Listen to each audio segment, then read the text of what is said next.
Joe Rogan Podcast, check it out. The Joe Rogan Experience. Train by day, Joe Rogan Podcast by night, all day. Pleasure to meet you. How close this should be? This Right good? there. That's good. Yeah, like a fist from your face is what I usually tell people. Well, I'm enjoying your book. Which one are you I'm reading? in the middle of Which one? Inner Engineering. Oh, okay. Why is that funny? Is that a funny one? No, that was the… I mean, after the 3 books have come, so I was thinking you must have gotten a more recent one. Well, I found some of your stuff online, and I started watching some of your videos online, and they're very interesting and very educational. And then I said, all right, let me find out what this guy's all about. And so I got into that book. That's good. How did you find out about me? Because your people reached out to be on here. Well, right now we are on this soil mission. I brought you a little bit of gift. This is an Indian mint. Indian mint? This leaf, on empty stomach, if you just chew 2 leaves, they're not very pleasant to eat, and then drink some maybe tepid water. Okay. It is a great blood purifier. Blood purifier? Yes. Oh. How does it purify your blood? How's that work? It has the necessary juices in it to do that. The necessary juices. Save soil. Mm-hmm. I always wondered about these things, about pots that plants come in. Do you think plants like that? Definitely not. They would like to grow wild. This is just a baby. It's in a nursery. You have to take it home and put it in your backyard. Okay, that's what I Or wanted a to much hear. bigger pot. Because once I started learning about mycology and This how is not where it would like to grow. This is just a Right. baby. just a baby, even a big pot, they don't really like that, right? They would like to be in the ground. Ground is best. There's Yeah. no question, because there is a ecosystem Yes. which has to connect with it. Yes. There's nothing like the ground. But because in Texas or in Austin it could get too cold for her, Oh, so she may not survive in your garden, then you have to bring her in. I don't want her to die. So, winter time maybe you will have to bring it in, so… So maybe I can pot it outside during the spring Mm-hmm. and then put it inside. Winter you have to bring her in. Okay. All right. We'll work it out. We'll figure Because it out. she's Indian, you know. She's Indian. Yeah, I know. I mean real Indian, not Native American. Right. They have a lot of Indian animals in Texas, believe it or not. Really? Yeah, What? axis deer. It's a very common Mm-hmm. animal out here. Really? Okay. Yeah, they imported them here. I don't know when, but they're all over the place. I saw one like 6 months ago on the side of the road. Mm-hmm. Yeah. So some things from India survived, but a lot of them died off. Last year we had a very big freeze that lasted for a couple of weeks, and a lot of exotic animals from other countries that people brought Unless in. they're from northern part of India, where it's in the Himalayan region, they may survive. Right. But South Indian animals like me won't make it in winter. So you're on this grand tour right now, you were saying. You just got back from, you were in New York, right? Yes, I just came from India 2 days ago. Then I was in New York, Tennessee, New York, and here, and today, this night I'm leaving for Caribbean, because we are signing some memorandum of understanding with the CARICOM nations for the Save Soil movement. So they're all coming on board. We have made a policy document specific for each country depending on their latitude, soil types, economic conditions and agricultural traditions of an individual nation. Based on this 192 nations, we've made soil policies. So this is something that you're very concerned about, and rightly so, that there's a problem with the topsoil in America in particular that we've been aware of for a long time, where there's only like, what's the number, like 45 years worth of topsoil left if we go about the practices the same way? Generally, most UN agencies are talking about something like 60 to 80 harvests, which could be somewhere between 45 to 60 years of topsoil. But it's not like it's suddenly going to get over one day. It's not like… Right. It's not like a bank account. It'll start sliding, which is already sliding. So sliding means on one level there is loss of nutrients in the food, and on another level the yields are coming down. We are going on increasing the inputs, the input cost is going up. They tell me 50% of the American farmers have not seen a dollar in the last 12 years. And the highest suicide rate among all professions is among the farming community in United States. Really? Yes, it is so in India also. I know it's in India, and I thought they attributed that a lot to debt. There was some issues. But why with debt? Okay, why the debt is piling up? See, the banks give debt only what is suitable for that crop, all right? It's not like they're going to give you $1 billion to do some farming. They're going to calculate and give you. Why is he not able to pay it back? He's not able to pay it back. One main reason is the input cost is going up year on year because the soil fertility is going down and the input cost is going up to a point where it's no more practical to do it. There was also some sort of an issue with Monsanto, correct? Those things are there, but You don't think that's a big deal? it would be if it came big time, but Monsanto is not so big time in India yet. It's not? No, the policies have kind of blocked it and made it regulated. So we have not taken to GMO crops in a big way. Only a few items we have taken. Even that people are protesting and generally farmers are aware and most people, large number of farmers have rejected it. So that's a different aspect. See, the problem is always, we are always saying whom to hit, all right? So this is a movement which is not against anybody because in this one thing we can all come together as one. We may be of different nations, we may be of different racial backgrounds, religious backgrounds, caste, creed, gender, whatever, and political ideologies, whatever. But we all come from soil, live off the soil, and when we die, we go back to the soil. Yeah. The only question we have in our life is, will we get this, that soil is the basis of our existence here, will we get this now, or will we get it when we're buried? That's the only choice we have. So having said that, see, people are talking about organic farming. These are all urban people talking about it. They've never farmed in their life. They don't know what it means to do organic farming. Right now, if the world shifts to organic farming 100%, let's say tomorrow morning, our food production in the world will come down to 20 to 25% of what it is right now. So that is death for most of the population. So when they're talking about organic farming, they're talking about farming with no pesticides, no herbicides. No pesticides, no fertilizer, all this. For this No to… fertilizer? Yeah, Fertilizer is non-organic? Yes, it is chemical fertilizer, right? Oh, okay, but what Yeah. about organic fertilizer? That is a manure, Right. okay? That is… organic content is different. So that's okay. So, people who are talking about this, it's an ideal life, okay? Right. But will farmer who is doing it for his commercial requirement, will he be able to conduct his agriculture in an idealistic way? No, believe me, I've been engaged with farmers. It's not like that. It's like you're eating good food, but if you have yourself checked up, your doctor may say, well, your calcium is little deficient, your iron is deficient, Right. so take these 2 pills. So you took these 2 pills and tomorrow you felt great. Then you decided you don't have to really eat food, you can just eat a lot of these pills and you will be fine. That is how we have done agriculture. We had rich soil, in that whatever is deficient, we put a little bit of nitrogen or phosphate or something, suddenly the crops burst out. Yes. Then we forgot that we have to put organic content. We just started putting these salts forever and in 25 to 30 years' time, the soil becomes fallow.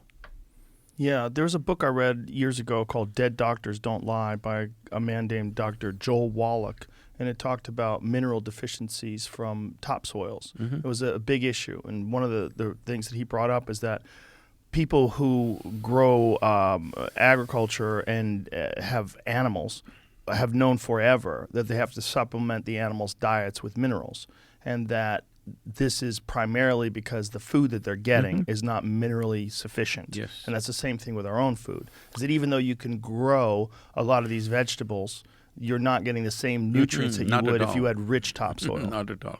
See, the amount of nourishment or micronutrients that you got from a given vegetable, let's say in early 20th century, let's say 1920, and today what you're getting from the same thing is approximately 10% of that. 10%? Yes, 90% drop has happened. Wow. So it's enough Especially to grow this, the food. these studies are available in United States. Everywhere in the world, there are not enough studies, but it could be a similar number, if not the same amount. It could be something like that, anywhere between 10 to 25%, let's say.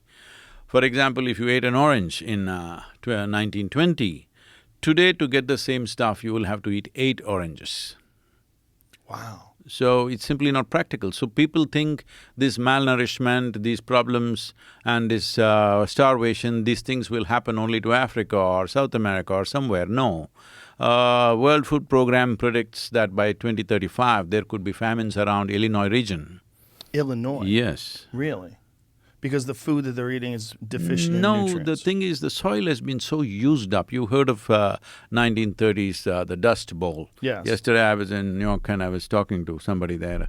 So they're saying that some whatever volume, I don't know the volume, but some enormous amount of dust came and settled in New York City.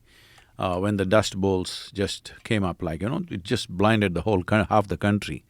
So people are calculating how many, whatever million tons or hundreds and thousands of tons of dust or soil landed up in New York City. See, it stopped in New York City because of the tall buildings and stuff. But how many millions of tons of soil, American soil, went and landed in Atlantic Ocean, that you can never calculate, right? Right.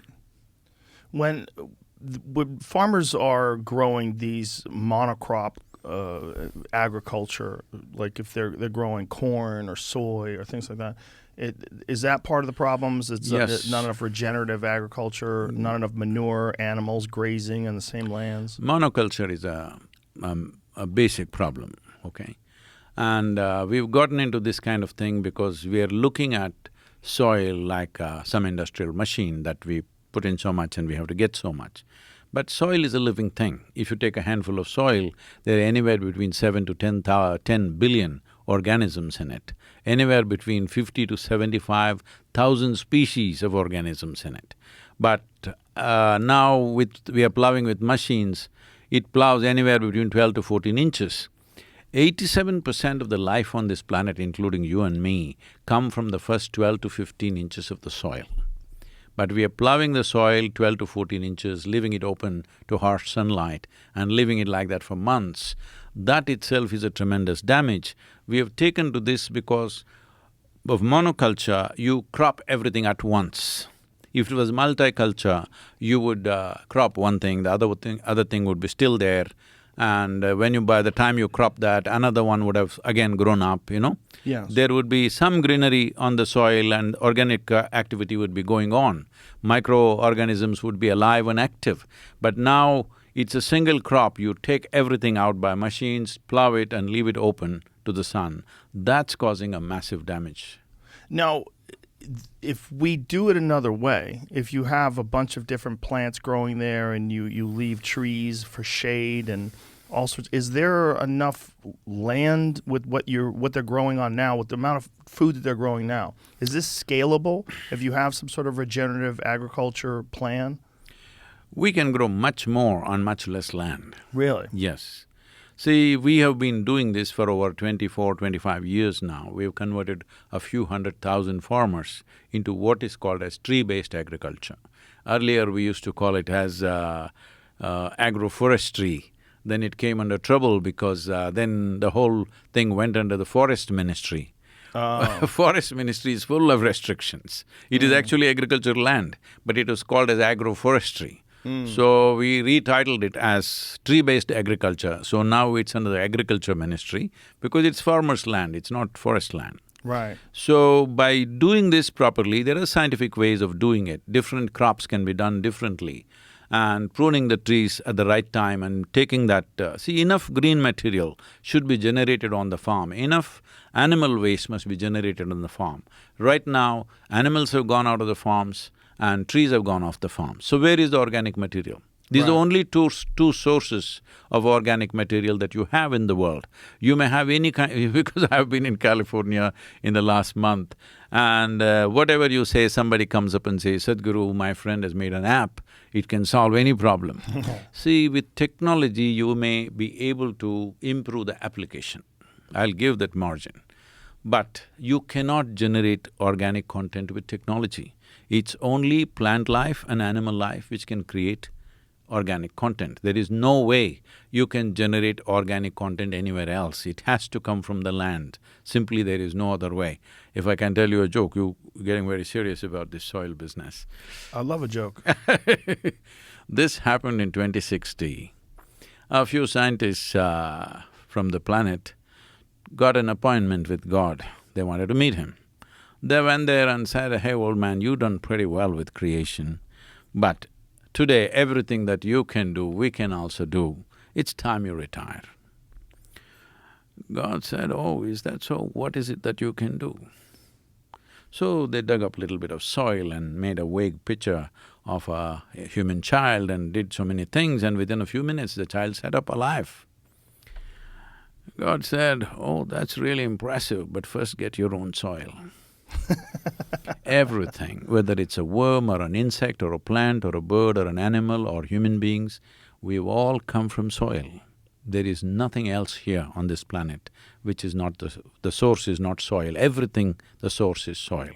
So say if you have something that's a large monocrop like corn, it's a big one in America, and you wanted to transform the way they're growing corn and make it so that it's sustainable and that you have some sort of regenerative agriculture situation. How would you do that? See, if you want to grow monocrops, I wouldn't advise that.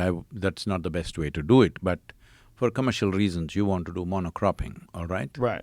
You're a corn farmer, you don't want to grow anything else. If that is so, you must put back substantial amount of organic content, because even if you take a corn plant which grows almost 6 to 7 feet tall and you're only eating the corn, you don't have animals on the farm largely.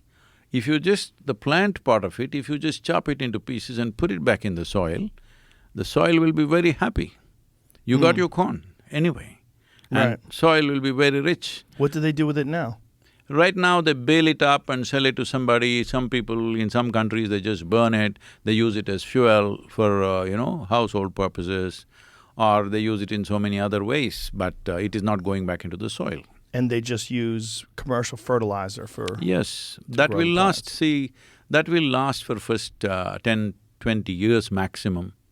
After that, it'll start diminishing because you can't just grow with salts, you need organic content.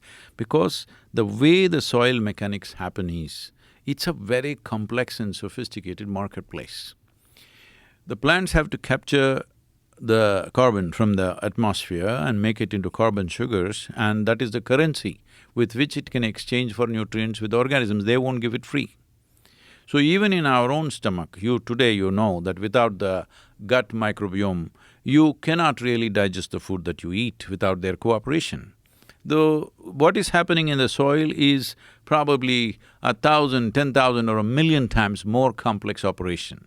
Who we are right now as a life, we are just a consequence of what's happening in the soil. Even in the evolutionary process, that's how it's happened.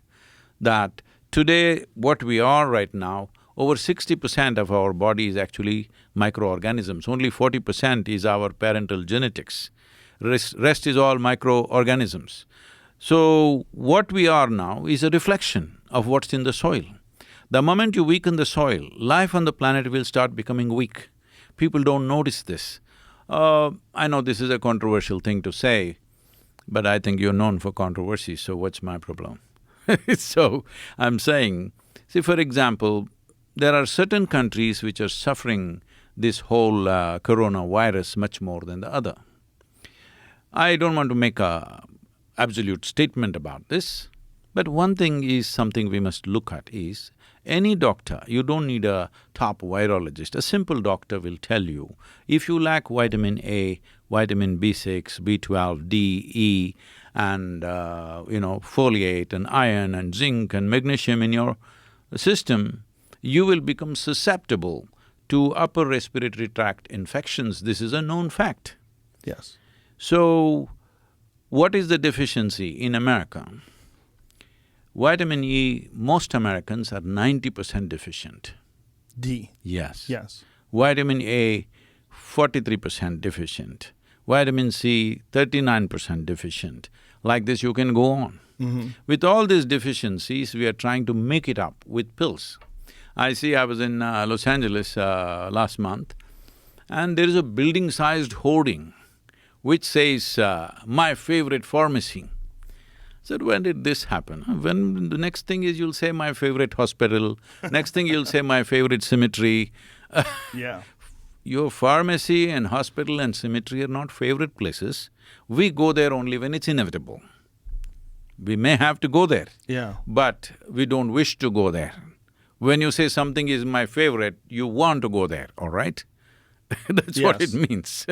So you should never have a favorite pharmacy or a favorite cemetery for that matter. It is a place when it's inevitable, some trouble came, we will have to go.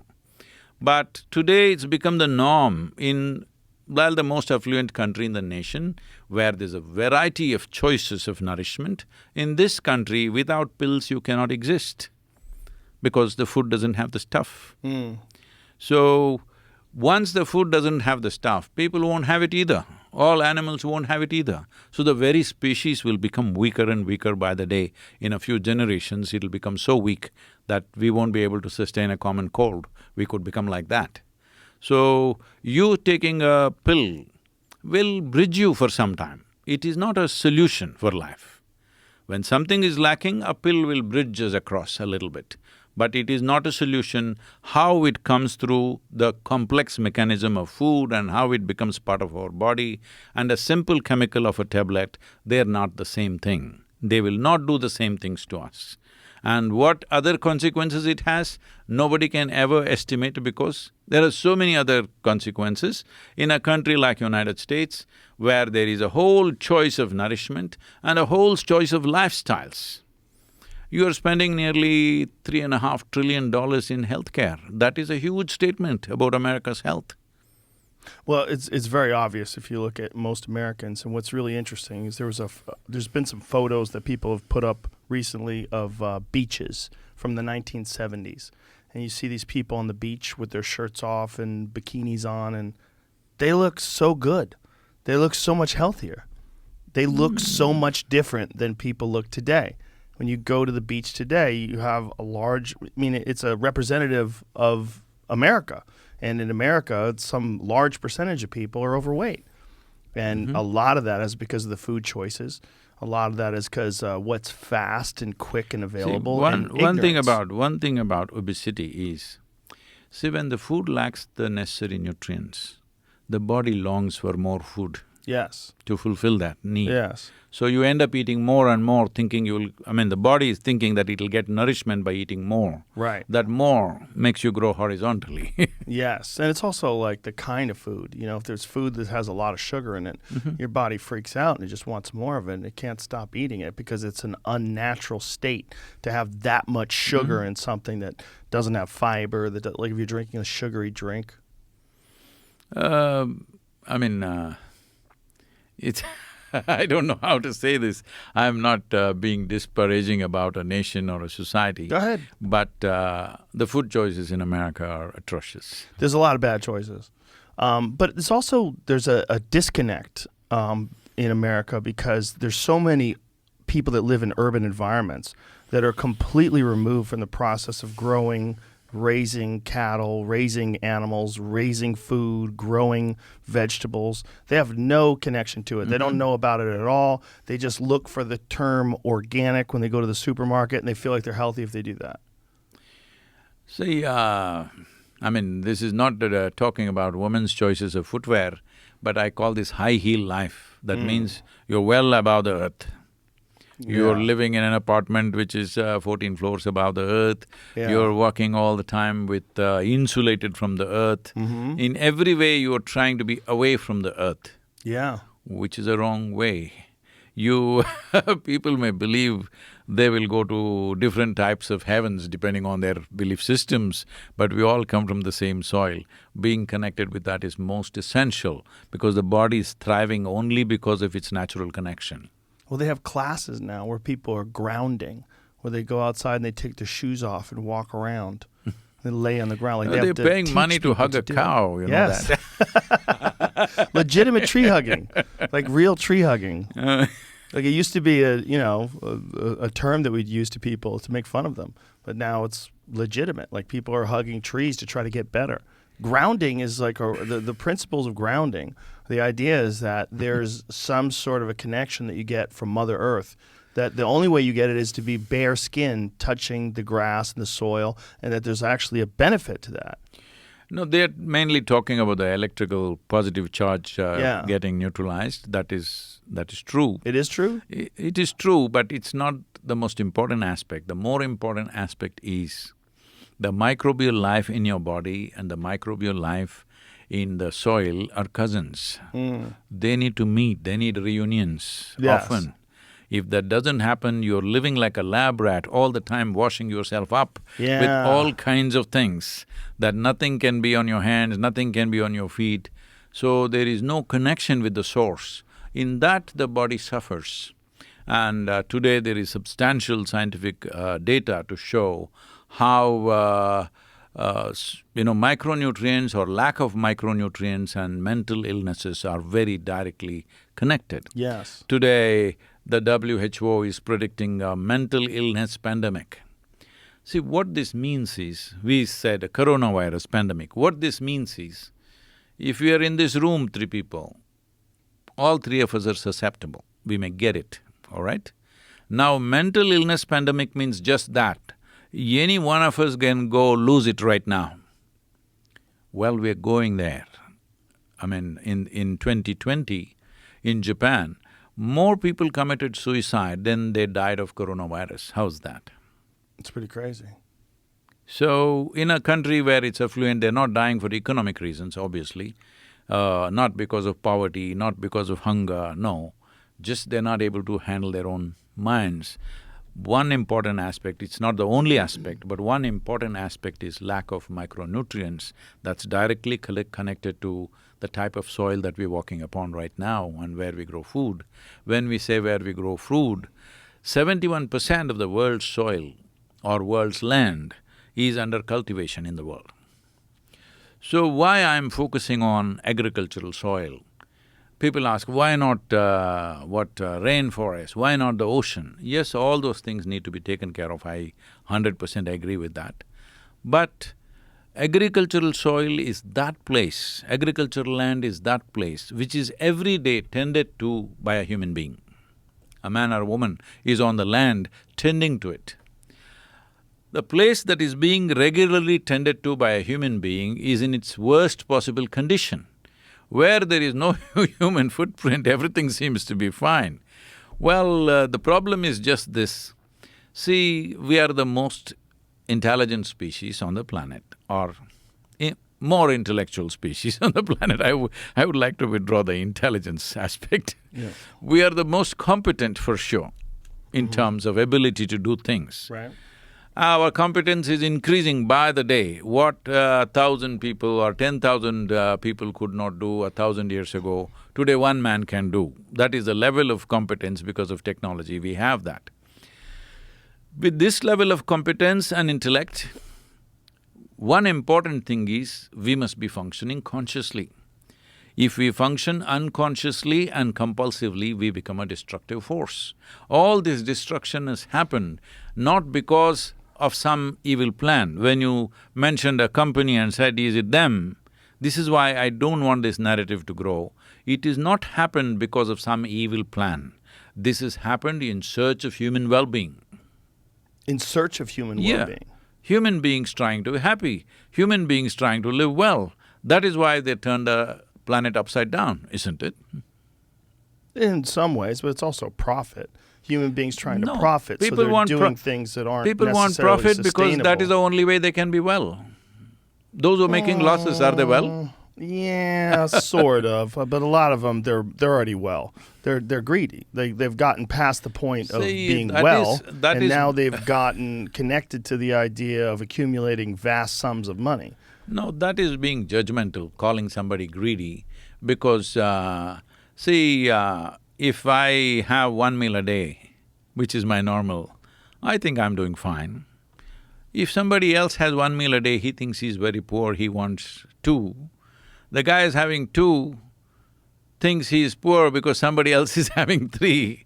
One who has a little home, he thinks he's poor because somebody has a big home like this. So what is greed and what is not greed? I would Well, I'll like tell you to- what greed is. If you make choices where you know that the thing that you're doing, whether you're distributing a product or whether you're causing an action that is going to be detrimental to human beings, but you cover up the data to hide the fact that it's going to be detrimental because you want to maximize your profit and you don't care about the negative impact it has on people because you're only thinking about money and you're already substantially wealthy.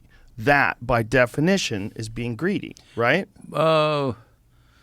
See, by definition, it's like this. Somebody is dreaming of $1 million, he thinks that is the ultimate goal in his life. But a guy who has $1 million is wanting to be a billionaire. Right. One who is a billionaire, he looks at somebody who has $100 billion, he thinks at least that much he must have. Right. So I'm saying, instead of being judgmental about this, human well-being is sought from outside, that is the whole problem. See, human experience essentially happens from within. Whether it's your joy or misery, comes from within you, isn't it? Maybe somebody or something can stimulate it from outside, but still it happens within you. Joy and misery happens from within you, pain and pleasure happens from within you, agony and ecstasy happens from within you, every human experience happens from within you. But in pursuit of happiness, we're turning the world upside down. Because this is the case of there was an old potato farmer. One day he wanted to eat apples, so he went to an apple tree. But by habit, he started digging for the apples, till the tree came down on him, because he's a potato farmer. So right now, human beings have become like this. They have gotten used to this, that they think by getting this, by getting that, by having one more thing and one more thing, they're going to be happy. Yes. But human experience happens from within. If you take charge of your interiority, being peaceful and happy is a natural consequence of that. But for convenience and comfort, we do things outside. To create impact, we do things outside. So this experience of, if human beings were naturally joyful by their own nature, they would only do what is needed, nothing more, nothing less. But right now, they're in pursuit of happiness. You can't stop them. Yeah, they are in pursuit of happiness, but they're also, again, in pursuit of profit because it's a number-based system, so it becomes like a game, and you get connected to corporations. When you're in a corporation, there's a diffusion of responsibility because you don't think about your own involvement in what the corporation is doing. You think about your role, what you do as a job, and then you try to maximize profit. And it's a game that people get wrapped up in. Yeah, but that is… Doesn't make them happy, you're absolutely correct. No, it's in pursuit of happiness, but… Well, it's in pursuit of success. See, most human beings cannot be happy if they're not successful, isn't it? There's a lot of that, yes. No, And then they get medicated to help them get happy. That's a lot of people. I mean, what percentage of people are not following by the principles that you're espousing, which are very natural and very healthy, and they instead follow this corporate structure, the corporate guidelines. They follow that path, and they're not happy. So what do? They medicate themselves. No, today we've come to this place where if you want to be peaceful, you need a chemical. Yeah. You want to be joyful, you need a chemical. You want to be healthful, you need a chemical. Well, you want to be ecstatic, of course there is a chemical. Right. So what is the consequence of this? Why this is happening? One thing is, in this generation, one thing that's happened in people's minds is the heaven has collapsed in people's minds. The heaven. Yes. How so? See, I've been talking to people. 50 years ago, if I spoke to people and I asked, how many of you want to go to heaven, almost 80% would raise their hands. Today, you go to your university and ask them, how many of you want to go to heaven? They'll say, They think it's a ridiculous question. All right? Nobody will raise their hand. So in their minds, heaven has collapsed, there's no place to go. So they want to do it everything here, all right? I see. So they have not found how to be joyful and ecstatic within themselves. So chemical usage, initially it became alcohol, then it became chemicals, it's getting stronger and stronger. And so many people dying of those things every day, and illnesses, and it's costing a nation and the world a lot. It's not just in one country, it's going across the world. Law enforcement agencies may be controlling it a little bit, but they can never control it totally because the consumption is mass-based. It is… more people may be consuming these things than people eating bread. It's becoming like that. So, this whole movement, where it's going means, if you do not raise human consciousness, if you do not teach people how to sit here feeling absolutely blissed out within yourself by your own nature, because this human mechanism is the most sophisticated chemical factory. If you are a good CEO, you would produce the chemicals that will give you fantastic experience. If you're a lousy CEO, you're giving yourself a bad experience. Yes. Now you're buying chemicals from outside to fix that, all right? So essentially you're a bad manager of your own system, you're not taken charge of this. Why has that happened? Because your education, your society is talking about conquering the world but never taught you anything about how to take charge of this. Do you agree with me? Yes. The most… in this room, there's so much technology here. In this room, the most complex and sophisticated technology is within your system. Yes or no? Human system. Yes. This is. Have you read the user's manual? There's no user's manual. There is. There is? Yes. Where is it It's at? built into the machine. Oh, how do I get it? You need to pay attention, you're reading inner engineering. Read that carefully, there are… I'm reading it. I'm in the middle. I'm at part 2. there are pointers as to how to read your own user's manual. Yes. Let me take you back to this concept of heaven. You know, when you're talking about people in universities that you say how many of them want to go to heaven, the problem is they don't have any evidence of heaven. And so when a lot of these young people that are atheists or agnostics, they don't want to buy into anything that they believe is connected to fairy tales, or they're connected to some sort of an ideology that they believe was manufactured to control people and to keep people That's in what check. I said, the heaven has Yes. collapsed in their minds. In their minds. But Yep. it's also because heaven is connected to religion, and religion is connected to atrocities. There's a lot of people that think of religion, they think of the evils of the Catholic Church, or they think of, you know, what religion has justified, the horrors of history, the things that people have done in the name of religion. So a lot of younger, sophisticated, intelligent people don't want to believe in anything that there's no evidence for. So when you say, how many of them want to go to heaven, say, show me a video.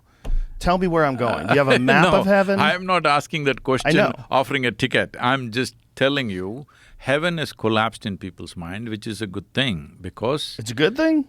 It is because the idea that this is not the place to live well, there is Right. another place where you will live Right, I well, is a see. wrong idea. Right. This is the place to live well. You can have heaven right here. Yes. And who told you you're not already in heaven and making a mess out of it? No one. I think that's possible. We are in a heaven making a mess out of it. We also So could right be in now, hell too, right? whether we want to fix the soil or we want to fix the human mind, Stop we are war. only trying to see that you don't mess up the heaven in which we have landed. Yes. I could agree with that. I think the problem is the term heaven. When you say it, people think of a biblical heaven. They think of a place that you go No, in the no, every clouds and- religion has their own kind of heaven. That's the Yes. whole thing. I'm saying before Bible came, there have been heavens in other places. Yes, yes. You know, one thing I found really This is one interesting- thing good about this soil is, see, people may even have separate heavens to go to, but we all come from the same soil, our bodies go back to the same soil, so this is a unifying factor, irrespective of one's religion, caste, creed, whatever else. So in your mind, this concept of heaven relates to like a harmony amongst yourself, and the people, the living things around you, No. including the soil. See, essentially it's like this. If you feel pleasant in your body, we call this health. Yes. If you feel very pleasant in your body, we call this pleasure. If you feel pleasant in your mind, we call this peace. If you feel very pleasant, we call this joy. If you feel very pleasant, if you feel pleasant in your emotion, we call this love. If you feel very pleasant, we call it compassion. If you feel very pleasant in your very life energies, then we call this blissfulness. If you become very, very pleasant, then we call it ecstasy. If your surroundings become pleasant, we call it success. So to create pleasantness in the surroundings, we need the cooperation of people and forces around us. Without everybody's cooperation, you can't create a pleasant atmosphere. But pleasantness of the body, pleasantness of the mind, pleasantness of emotion and energy is 100% your business, isn't it? So if you're feeling ecstatic, you are in heaven. Because your idea of heaven is a very pleasant place, isn't it? Yes. This place, this planet Earth is very pleasant except for the human beings who creating unpleasantness among each other. Well, this sounds like a great concept, but human beings are very complex. Their emotions are complex, their needs and desires and their trauma and pain and insecurities and all mental health issues. How does one get to that spot? Like what you're saying sounds wonderful. I mean, you're a guru. You're a literal guru. So when you sit here and tell people these things, they go, well, that sounds easy for that guy. No, like, look at him. It's not He's wise easier. and It is not easy or You difficult. got a great beard. It is not easy or difficult. It's not? It is a question of wrong direction or right direction. That is, you went to an apple tree and you're digging the roots because you're a potato farmer. That is the only problem you have. You're the source and seat of your experiences within you. What happens within you? Should it happen your way or my way? Tell me. Your way or my way? No, what happens within you? Should it happen your way or my way? Well, it's within me. When you say within me, do you mean my thoughts? Do Your you mean thought, my your emotion, overall your body, experience? whatever, your chemistry, your energy, everything, what happens within you, should it happen your way or somebody else's way? Well, I think if your way sucks, maybe you should listen to other people and maybe try their way. See, if it happened your way, would you keep yourself blissful or miserable? You would keep yourself blissful if That's you were it. wise, if you No, were no, wise no, and your no, mind no. was working properly. But if you have mental That's health it. issues… That's exactly what I'm saying. If you're filled with trauma, if you're poorly educated, you're starting from a deficit, a severe deficit where you don't think correctly.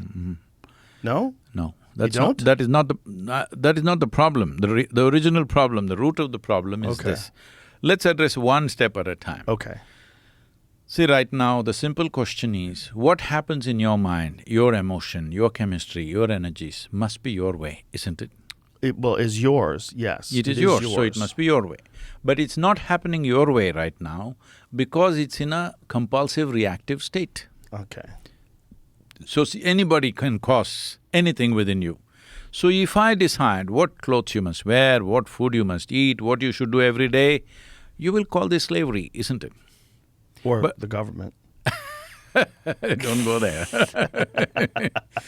So, right now, someone else, something else can decide what happens within you. Isn't this the most horrible form of slavery?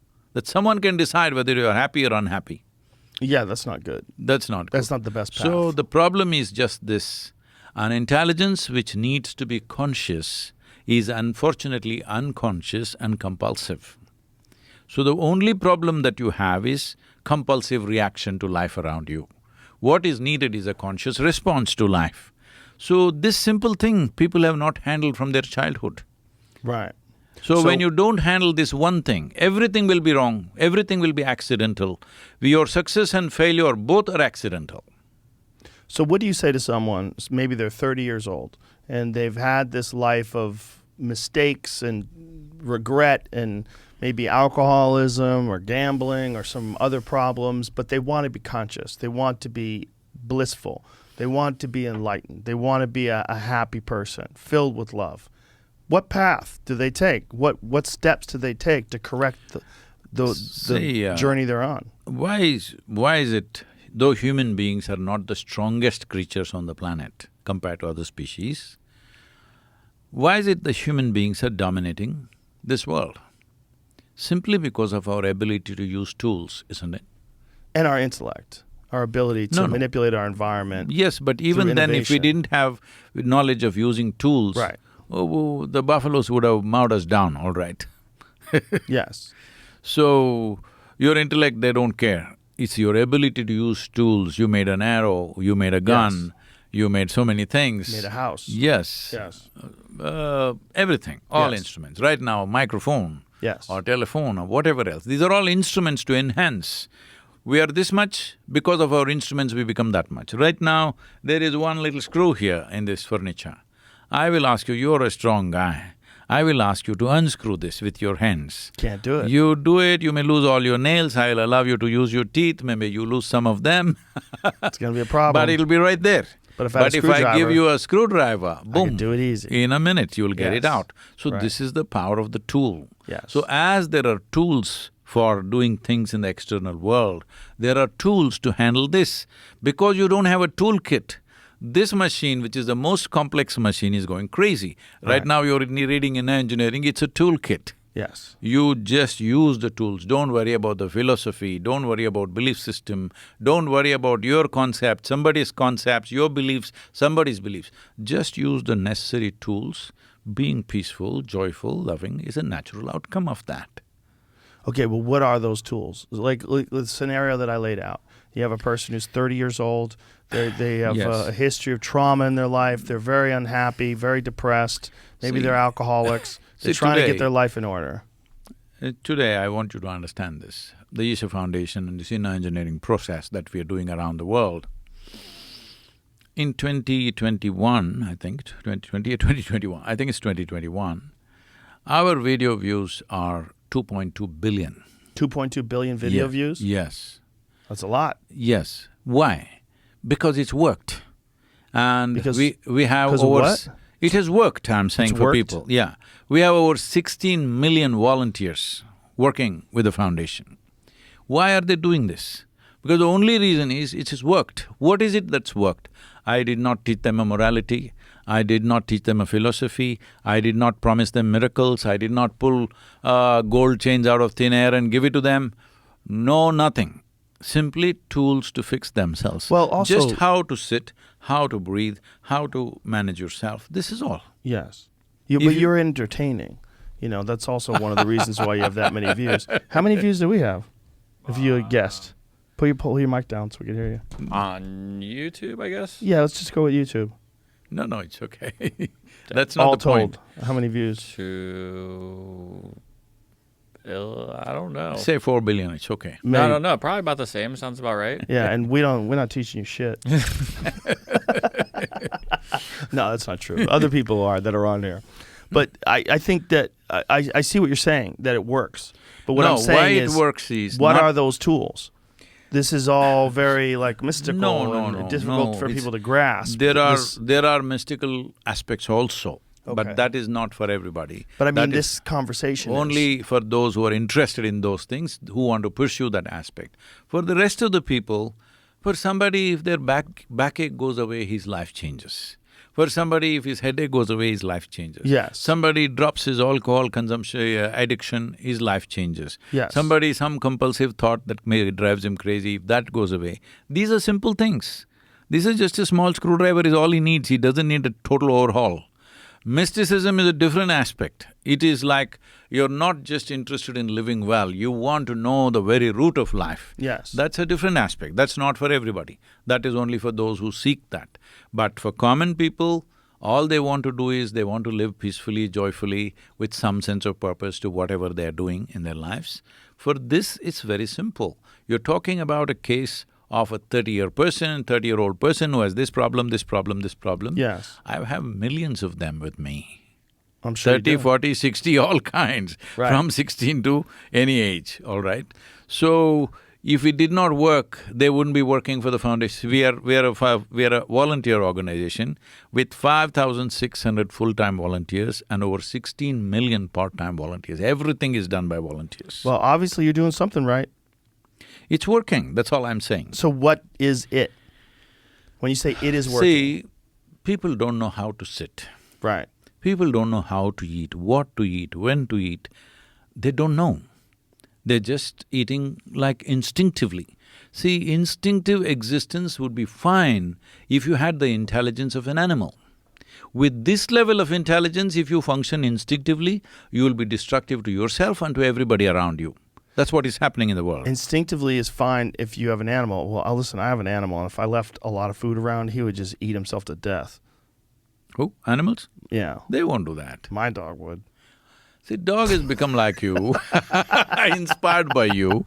But if Yeah, that's a problem. A wild animal. wild Right. animal will eat what it wants and then it'll Yes, move on. That's true. That's true. Yeah, humans have really messed dogs up. They've turned them into people. Dogs are actually the human version of animals. So when you say it works, though, like for a person that is listening to this, that is seeking some sort of a path to a better life, what would you recommend they do first? The simplest thing they need to understand is human experience is caused from within, not from outside. Right now, see, somebody can abuse you, let's say. They're just words. Right now, I'm going to abuse you in a language that you don't understand. You know, Okay. India has 1,300 languages. I can choose. 1,300? Yeah. Wow, I didn't know that. Wow. So I'm going to use some Indian language and abuse you Okay. with a smile on my face. Okay. You think I'm saying something very sweet to you. Go ahead. Yes. So, my abuse is not hurting you at all. Right. It's only your reaction which is going to hurt you, Got it. right? Yes. So, in whichever language it is, whatever nonsense it is only your reaction which hurts you, not my words ever. Right. But you think my words are hurting you. This you must change within you. You need to understand it's your compulsive reaction to life which hurts you, not what other people are doing. If somebody hurts you physically, that's a different matter. It's a survival issue, you need to take care of that properly, okay?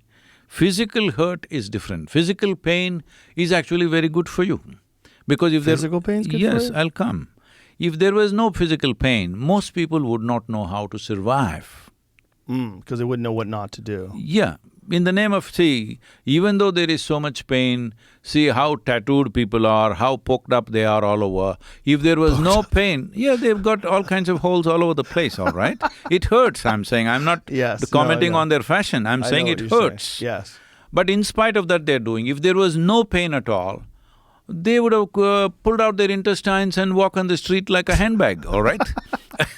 Probably. Yes. Yeah. If there was no pain, people would not even know how to survive. Right. So in that sense, pain is good for them, it prevents them from doing something absolutely destructive Yes. towards themselves. So physical pain is a survival mechanism, that's a different aspect. But rest of the pain is caused in their own mind. I can cause physical pain to you, but can I cause mental pain to you? You can initiate something that No, might I will do make nonsense, me all right? I will do react. total nonsense. But it's you who causes that pain within yourself by reacting in a certain way. Okay, I see So what you're if I initiate things in a language that you don't understand, you're just fine, all right? Then it doesn't work. Right. So, it is not my words or my actions which are causing pain to you, it's your compulsive reaction Yes. which is causing that. This is a beautiful concept, but for a lot of people, they develop these patterns of behavior and thinking that are very difficult to break. So how does one come up with the practices that would allow them to consistently and continually understand this and apply this to their life? See, the patterns are formed not only in the psychological structure, the patterns are formed in the chemical structure of the body, the patterns are formed in the energy structures of the body, the patterns are formed in the karmic structures of one's system. So, the memory patterns establish themselves in every way and make you that kind of person, all right? But that kind of person you are is something that you created unconsciously. If you can create something unconsciously, you can also create the same thing consciously, isn't it? So you can fix the same thing consciously, you mean? No, I'm saying if you create one kind of persona unconsciously, Yes. you can also create another kind of persona consciously, isn't it? Yes, you Very can much make a possible. conscious choice Yes. to create a healthy So persona. right now, because the patterns are so well established, it's like a rut in the street, a road, all right? Yes. If there is a deep rut in the road, even if you steer it this way, it drags you that way. Yes. So that is what is happening in people because they have formed patterns, strong patterns. Even if they once in a way think, oh, I must give up the drink, they come off for 2 days and again they slip back into the same thing. Yes. Because there is a chemical pattern, there is a karmic pattern, there is a psychological pattern, there is a compulsiveness built into the body itself, the whole system. So that is working that way. There are various tools and technologies as to how to break these patterns. But they must be willing to subject themselves. You can't force them to do it. It is not something by force. It can only be done when somebody is willing, when they have a genuine desire. Then there are tools. If you don't have the desire, even if I give you the screwdriver, you'll turn it the wrong way and tighten it further, I'm saying. Right. I see what you're saying. So what actions should someone take besides recognizing that the way they react to things is a conscious choice, that they choose to either be upset or not be upset or to react Don't to go these there, external… don't go there. See, upset, not upset, that is not the point. No? Are you a conscious response or are you an unconscious, compulsive reaction? This is the only thing. Reaction or response? So- Response means, right now I say something that you may not like. Now you can respond the way you want, not because of what I said. Right. You continue to say what you want, this is your response. Or you don't have to react. If you react, you in some way unknowingly, you become enslaved to me, isn't it? Ah. That's what a lot of people love to do, right? That's why they Yes. start fights. They're always reacting. Yes. They think reacting is the way to live. Yeah. Well, if you react, you become somebody's slave. I must tell you this. On a certain day, a yogi was coming this way, coming to Joe Rogan's show. On the way, somebody stopped him on the street and abused him in every possible way. He listened to everything carefully, not ignoring them, listening to, very alert, listening to every word of abuse. Then he looked at the time and he said, see, I have a show, I need to go. I'll finish that and come back. If you have something more to say, you can tell me then. Now these guys don't know what to do with him. If these are that kind of people, they will say 100 things. If you say one thing, next thing is they'll beat you. But now if you say 100 things, he says, I'll come back for more, you don't know what to do with him. Why he's like this is, he's decided that he is the master of his destiny. No matter who does what, he will go where he wants to go. Intelligent man or no? A man who goes where he wants to go, no matter what anybody else is doing to him, that is a smart man, isn't it? Well, it's definitely a better choice than just being a reactionary. If you're a reaction, you'll go away their way. Yes. Somebody will take you their way, somebody will take you this way, somebody will take you that way. Such a person, will they ever achieve anything that they wish to in their life? They might get lucky. See, those who achieve things by luck always live with the fear of losing it. Yes. They panic, Yes. right? And they're always worried and they get greedy. Because they're scared. Yes. This came by chance and it may go away by chance. Yeah, they have famine If mentality. you have done it by knowing what you're doing, if you lose everything today, you can create it again. Yes. Because you know the mechanics of how to do. Right. And likely you won't lose it. You won't lose it. Yeah. So what should a person do? Should they start taking yoga? Should they start thinking a certain way every day about their life and the way they're responding to things and whether or not they're reacting Is that or guy being falling off the conscious? sky or is he doing yoga in your studio? He's getting abducted by a UFO. Okay. That's a flying saucer. I get you. What do you think about flying saucers? What do you think about like… We'll come, let's do yoga first, huh? Okay. So, We'll get to that? we'll get to that. Okay. Now I'm excited. So, right now we're trying to fix the soil, then Yes. we'll go to another place. Okay. Let's go with yoga first. So, the word yoga in United States, it scares me. Because here yoga means you must look like a leftover noodle, twisted out like this, like that. Right. The word yoga means union. Union. Union means, right now, we were talking about the soil. As you sit here, you're just an outcrop of soil. You may not realize this because you're sitting on a chair, you're wearing shoes, and because you can prance around. But if you were made like a tree, you would clearly understand you are part of the soil, isn't it? Yes. Or most people will understand when you bury them. Then they know they are part of the soil. Otherwise, they just don't know that they're part of the soil, they think they came from somewhere. A lot of people started talking, I'm from some other planet. This talk is Yes. also going on. But essentially, you're part of this, but you're not experiencing it that way. This is not only true with soil, this is true with the entire creation, with the cosmos itself.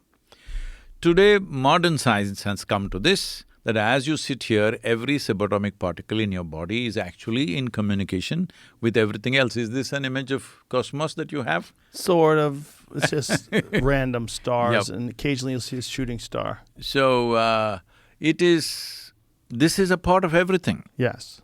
If you don't want to go that far, at least this is a part of the planet. There's no question about that, that's very clear. But such an experience is not there. Can I tell you how this happened to me? Yes. So, when I was 4 or 5 years of age, I suddenly realized I don't know anything.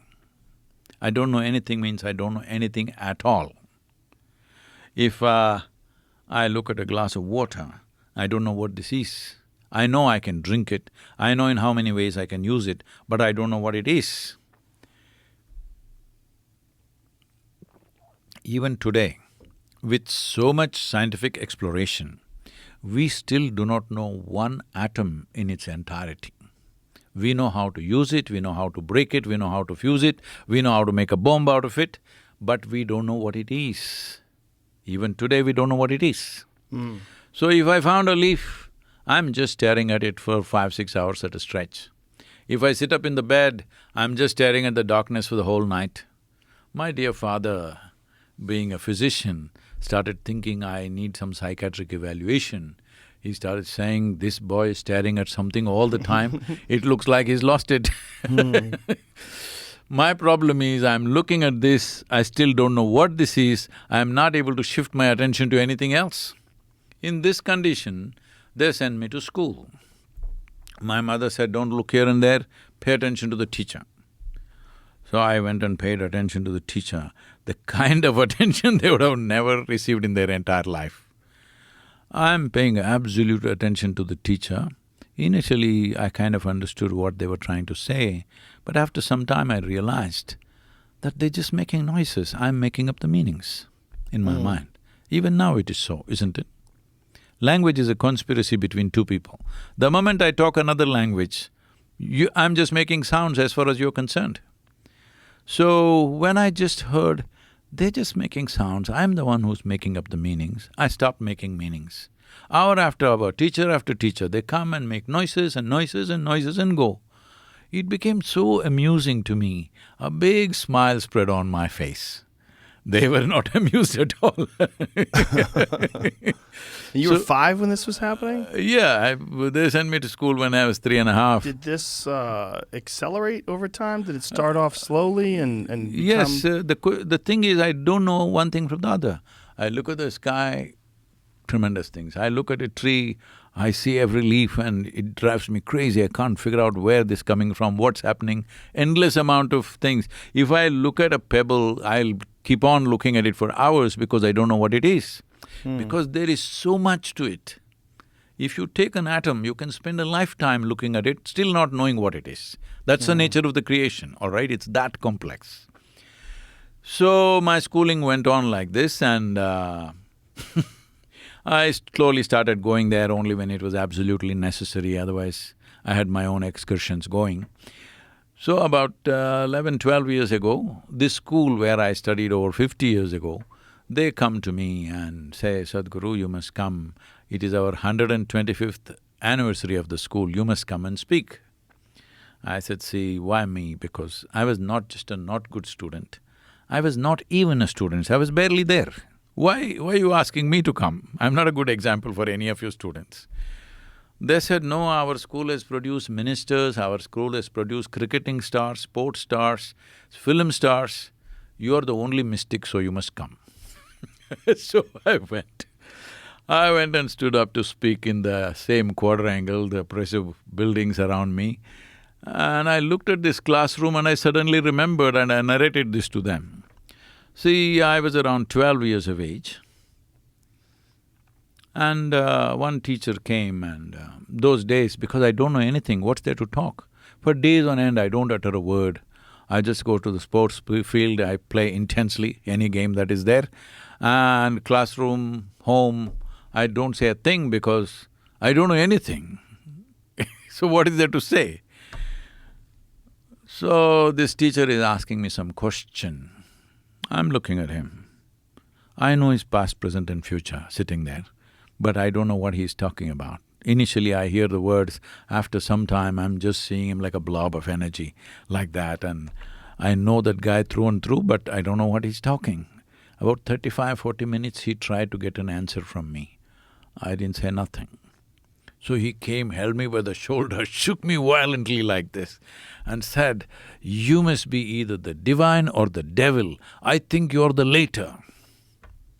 See, till then my problem was I didn't know what is this, what is that, what is that, what is that. But it was clear this is me. Suddenly this guy confused me about this also. I looked at myself, what is this? Is this divine, devil, what the hell is this? This question had never come to me till I was 12. I had a question about everything in the universe. But this was clear, this was me.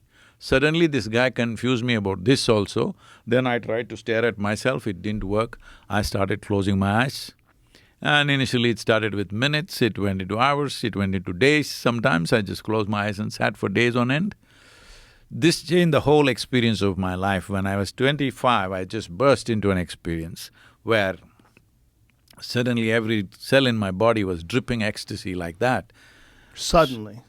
Yeah, I was sitting on a rock and just I burst out like this. For the first time in my life, adult life, tears were coming. Tears and me were impossible, I lived like that. So, I was just wondering what's happening when I thought it's 10–15 minutes. When I came out, it was 4.5 hours, my shirt was wet with tears. Thought, what's happening to me? Am I going off the rocker or something? That's the only thing my skeptical mind could tell me because I was a super skeptic about everything in the universe. I had a question about everything, about the family structure, about the society, about religion, about politics, about economics, about everything. So what do you think was happening? I'll tell you. Then I talked to my closest friends, hey, something is happening to me, I'm just blissed out. If I just talk to them, tears are coming to me. They said, what's happening to you, man? What did you drink? What did you pop? This is a question. Then I knew there was no context to my experience, so I started spending more and more time by myself. And I realized, if I just take my hands off my mind completely, then I see that every cell in my body just bursts out with blissfulness. Then I established this properly within myself, how to do that. Then I sat down and made a plan. At that time, the world's population was 5.6 billion people. I made a plan. In 2.5 years' time, I will make the whole world ecstatic. Here I am 40 years later. It took me time to realize people are so deeply invested in their miseries that even if you offer them the best thing, they will go round and round and round around that, not getting the point, because they're too deeply invested in something. They don't realize as you sit here and through your misery or joy, life is slipping away. Every heartbeat is life going away, isn't it? Yeah. It's not the clock ticking, it is life ticking away. As we sit here, moment by moment we're getting closer to our grave. People don't understand they're mortal, this is the biggest problem. On a daily basis, they're not conscious that as I sit here, my time is running out. I need to make the best out of this. If I'm conscious that I'm mortal, if I know my time is running out, I would keep myself in the best possible way. I wouldn't have time to quarrel with somebody, I wouldn't have time to do nasty things to somebody or to myself. I would do the best to myself, and naturally, when you're feeling wonderful, you do wonderful things to everybody around you. A happy person, a very joyful person is naturally a pleasant person to everybody. When you're feeling nasty, you will share it with people, of course, the same nastiness. So, this process, I decided we must somehow share this with people. So I started building devices. I was practicing yoga since I was 12 years of age, a simple form of yoga. That also I got in for all the wrong reasons. All the wrong reasons? Yeah, in the sense, I was around 11–12 years of age. This was my… The story about the well. Yeah, you know the Yeah. story. So, I got in for the wrong reason, thinking I'll become a superhuman like him, but it is something else to Tell me. the story to people so they hear it. This is a ancestral home where we are about 35, 36 of cousin brothers and sisters who live in different cities. We all come and converge in our ancestral home for the summer vacation, usually 30 to 45 days max.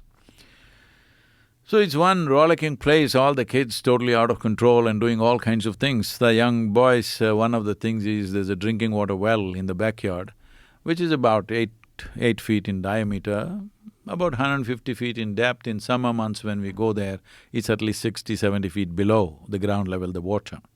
So we jump into this well, you have to go straight. If you go this way, your brain will become a smear on the wall, actually. You have to go straight. Did that ever happen?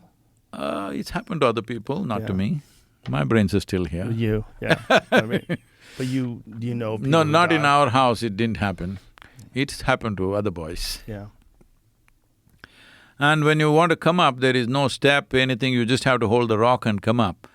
You're just about 1 centimeter, half an inch is what you have in the rock grip. Your entire weight is on these 4 fingers. So your nails will start bleeding out of sheer pressure. So I could come up pretty well, I was coming up very well out of that, so I'm very proud and I can do it better than people. So one day we are doing this act and a man who is over 70 years of age was watching us. Without a word, he just walked and jumped into the well. I thought the old guy is finished. But he came up faster than me. I didn't like it. I said, "How?" He said, "Come and do yoga." So I followed him like a puppy. So I got into yoga for all the wrong reasons. I'm saying this because even for wrong reasons, if you do the right things will happen to you. This is the beauty about this world. So this was… how old were you at the time? 12. So this was along the same time that you were having these realizations about the nature of things. It was… they all sort of came together, like it's a very fortuitous sort of When I look convergence. back, it's all like a set plan, all right? At that time, it was all wonderful accidents happening. Yes.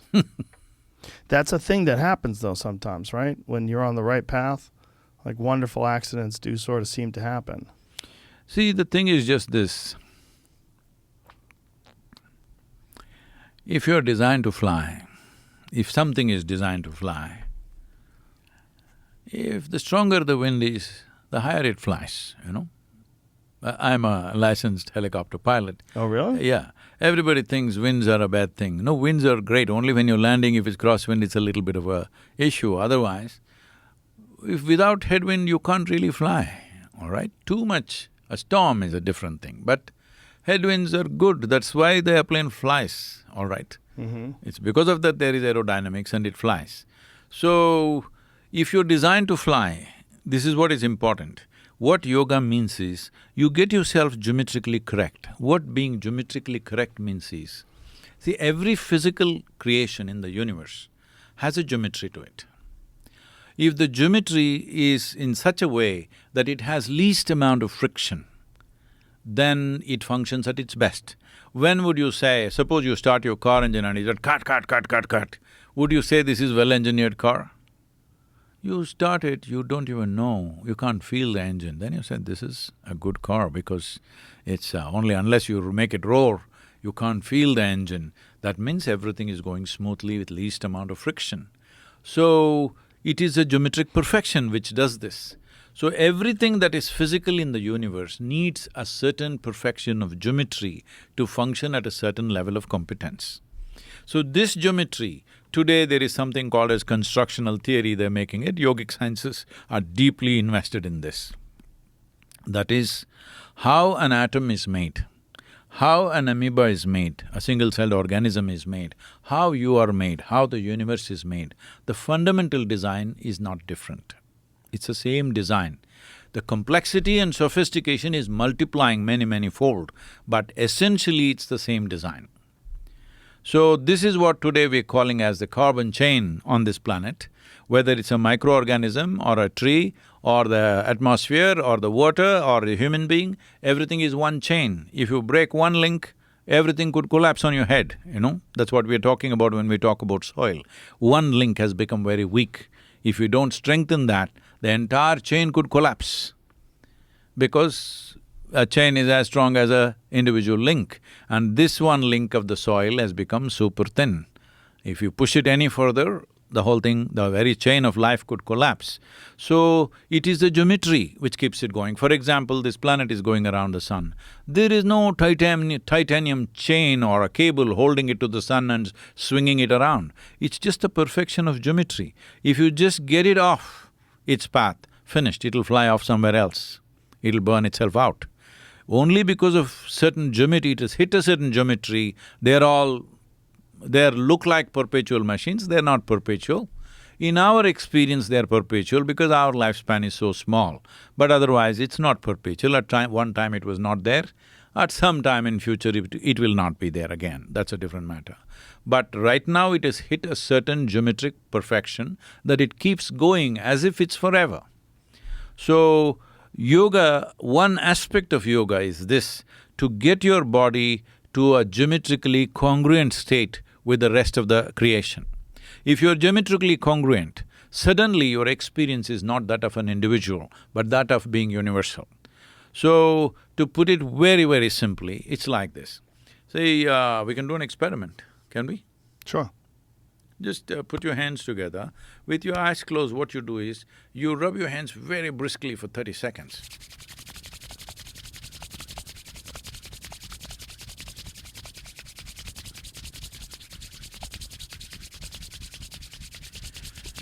Now hold it 3-4 inches away from each other.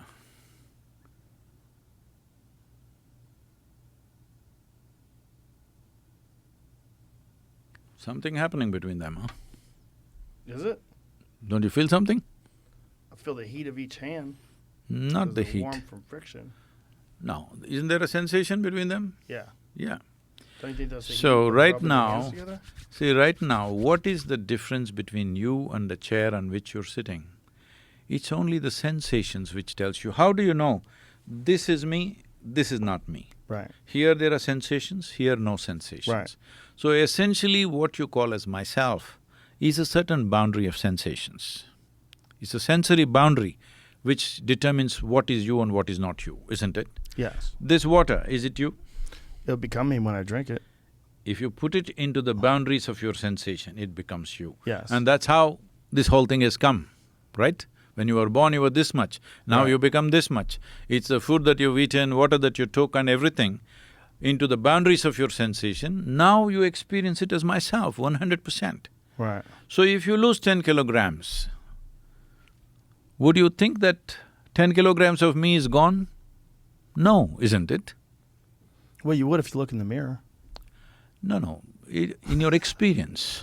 Your experience is exactly the same. Except Exactly maybe the you same. feel healthier. Because what is within the boundaries of your sensation is you. Right. If you do anything vigorous or intense, suddenly the boundaries of your sensation is breached and you experience something more. Why there is such a big draw towards sexuality or people are rubbing each other all the time is just this. Rubbing each other? Yeah, in a way. I'm saying it is Yes. because somewhere for one moment they are something more than what they are.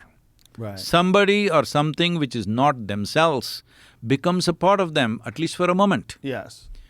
So, this breaching of sensory boundary is yoga. If you sit here and if you can spread your sensory body as big as this room, you would experience everything in this room as yourself.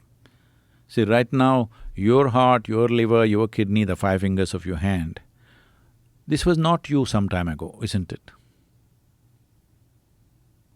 When you are a baby, your finger was this much. Right. Now it became this much. That means these fingers, the way they are, they were not you just some time ago.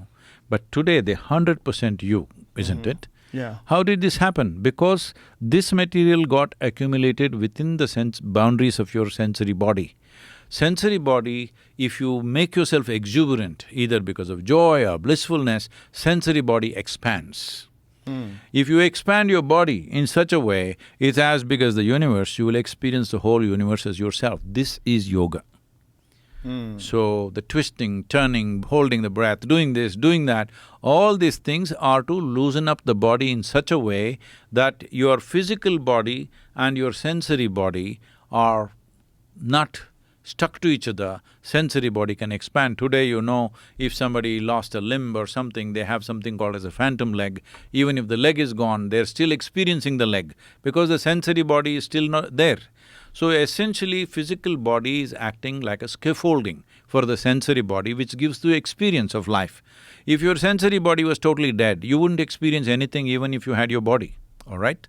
So if your sensory body expands, you will experience this whole room or this building or this town as yourself. So this is what yoga means, this is the purpose of yoga. Because once you experience somebody or something as a part of yourself, nobody has to teach you any morality, be good, don't harm them, don't do this, don't do that. These teachings will be irrelevant for you because anything that nobody ever taught you, this little finger, don't bite it off, it is a poor little finger, nobody had to tell you this because it's you. Right. What you experience as myself, with that you have no conflict. This is what yoga means. The mechanism of getting there are various mechanisms. There are actually 112 proper technologies as to how one can get into that space. 112? Yes. You talked about, in your book that I was reading, you talked about the different kinds of yoga, and you told a very funny story about God getting them all together. The four yogis. Yeah. Would you mind telling that? What are the different types of yoga? There's… See, you can employ your body and perform action and do yoga. This is karma yoga. Karma means action. Using action to attain unity with the existence. If you use your intelligence to attain unity with the existence, then it is called as gnana yoga, yoga of intelligence. If you use your emotion to get there, that is called as bhakti yoga, yoga of devotion or emotion. And if you use your energies by refining and expanding your energies, if you do it, that is called as kriya yoga, the science and technology of expanding one's energies. So these are the only four ways you can do, because these are only four things you have, rest is all imagination. You have a body, you have a mind, you have emotions, and you have energies, life energies within you. Beyond this, rest is all made up in terms of your beliefs and imaginations. These are the four realities. You can only work with what you have, you cannot work with what you don't have. So these four things, is there anybody who is only body, no mind, no emotion, no energy, or only mind, not the other three? All of us are a combination of the four. It's just that in one person the body may be dominant, in another person the mind may be dominant, in another person emotion, like this. Different combinations of the same four ingredients are there in different human beings and different persons. So accordingly, yoga has to be mixed. This is why the significance in the Eastern cultures of having a live guru who's looking at you and making the right concoction. Let's say you came to me when you were 20. Naturally, your body would be very dominant. We would give you one type of yoga. Now you returned when you're 40. Now maybe your mind is more dominant, maybe your emotion is more dominant, maybe energy is more dominant, body could have receded a little bit. So accordingly, it has to be mixed. So it is not like a common prescription, everybody do this is not going to work. It needs to be mixed the right way, otherwise it won't work. This is one reason a whole lot of people on the spiritual path feel first 3 months they seem to be going somewhere, after that they're stagnant because nobody to gauge that and, tweak that thing according to their needs. So they need a guru, they need someone to… See, the word guru is a four-letter word today in America. Yeah, because there's a lot of fake ones, right? That's why I'm a Sadhguru, it has eight alphabets. Will you tell the story about God getting all the gurus together, all the different types of yogis together? Okay. So, this is on a certain day, 4 yogis are walking in the forest. One is a gnana yogi, yoga of intelligence, another is a karma yogi, body yoga, another is bhakti yogi, emotional and devotional yogi, another is a kriya yogi, master of energies. So suddenly a storm picks up and they start running to find a shelter. The bhakti yogi who has… who knows the geography of temples in the area. He says, let's go in this direction, there's an ancient temple there. So they all ran there. Then they found an ancient temple where the walls had collapsed long time ago, just the roof, and in the center there's a deity. They all rushed into the temple, not out of love for the deity or God, but just to escape the storm. Then the storm started lashing from every direction, so they got closer, there was no other place to sit, so they all four of them hugged the deity and sat down. Suddenly God appeared. They all wondered, why now? We did so much yoga, you didn't come. Now when we're just escaping the storm, you turn up. So they looked at him, why now? So God said, at last you four idiots got together. I've been waiting for this for a long time. Body going one direction, mind going another direction, emotion another way. How will anything happen? These four things have to come together. This is very important. But today, the way it is happening, the yoga, it's become very more like a exercise. If you want exercise, there are so many ways to do it. Go have a swim, maybe play tennis, maybe climb a mountain, you'll get much better exercise. Yoga is not for exercise, it'll also give you that, it'll give you fitness also. There are different types of yogas. For fitness, there are certain kind of yoga. You must come, we can do this with you, it's called Angamardana. That means mastering your limbs. Without any equipment, you can master your limbs in such a way that you become very resilient. People are asking me, Sadhguru, you're 65 years of age, how will you do this 30,000 kilometers on a lone motorcycle yourself, riding like this across 26 or 27 countries?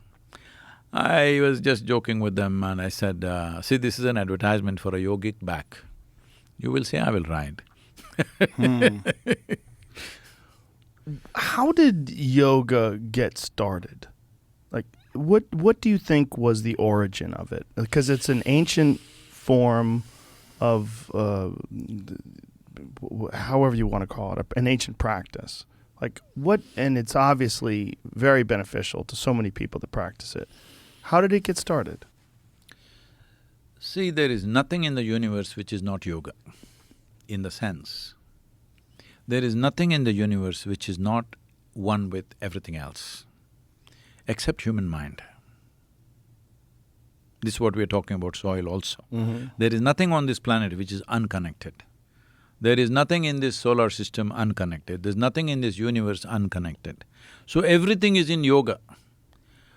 The question is only whether you realize that or not. If you realize that, if you experience that, then we call you a yogi. A yogi means not somebody who is twisting and turning.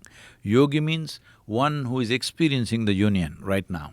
That though you're an individual, your experience has gone beyond your individual nature. You're experiencing the universality of your existence.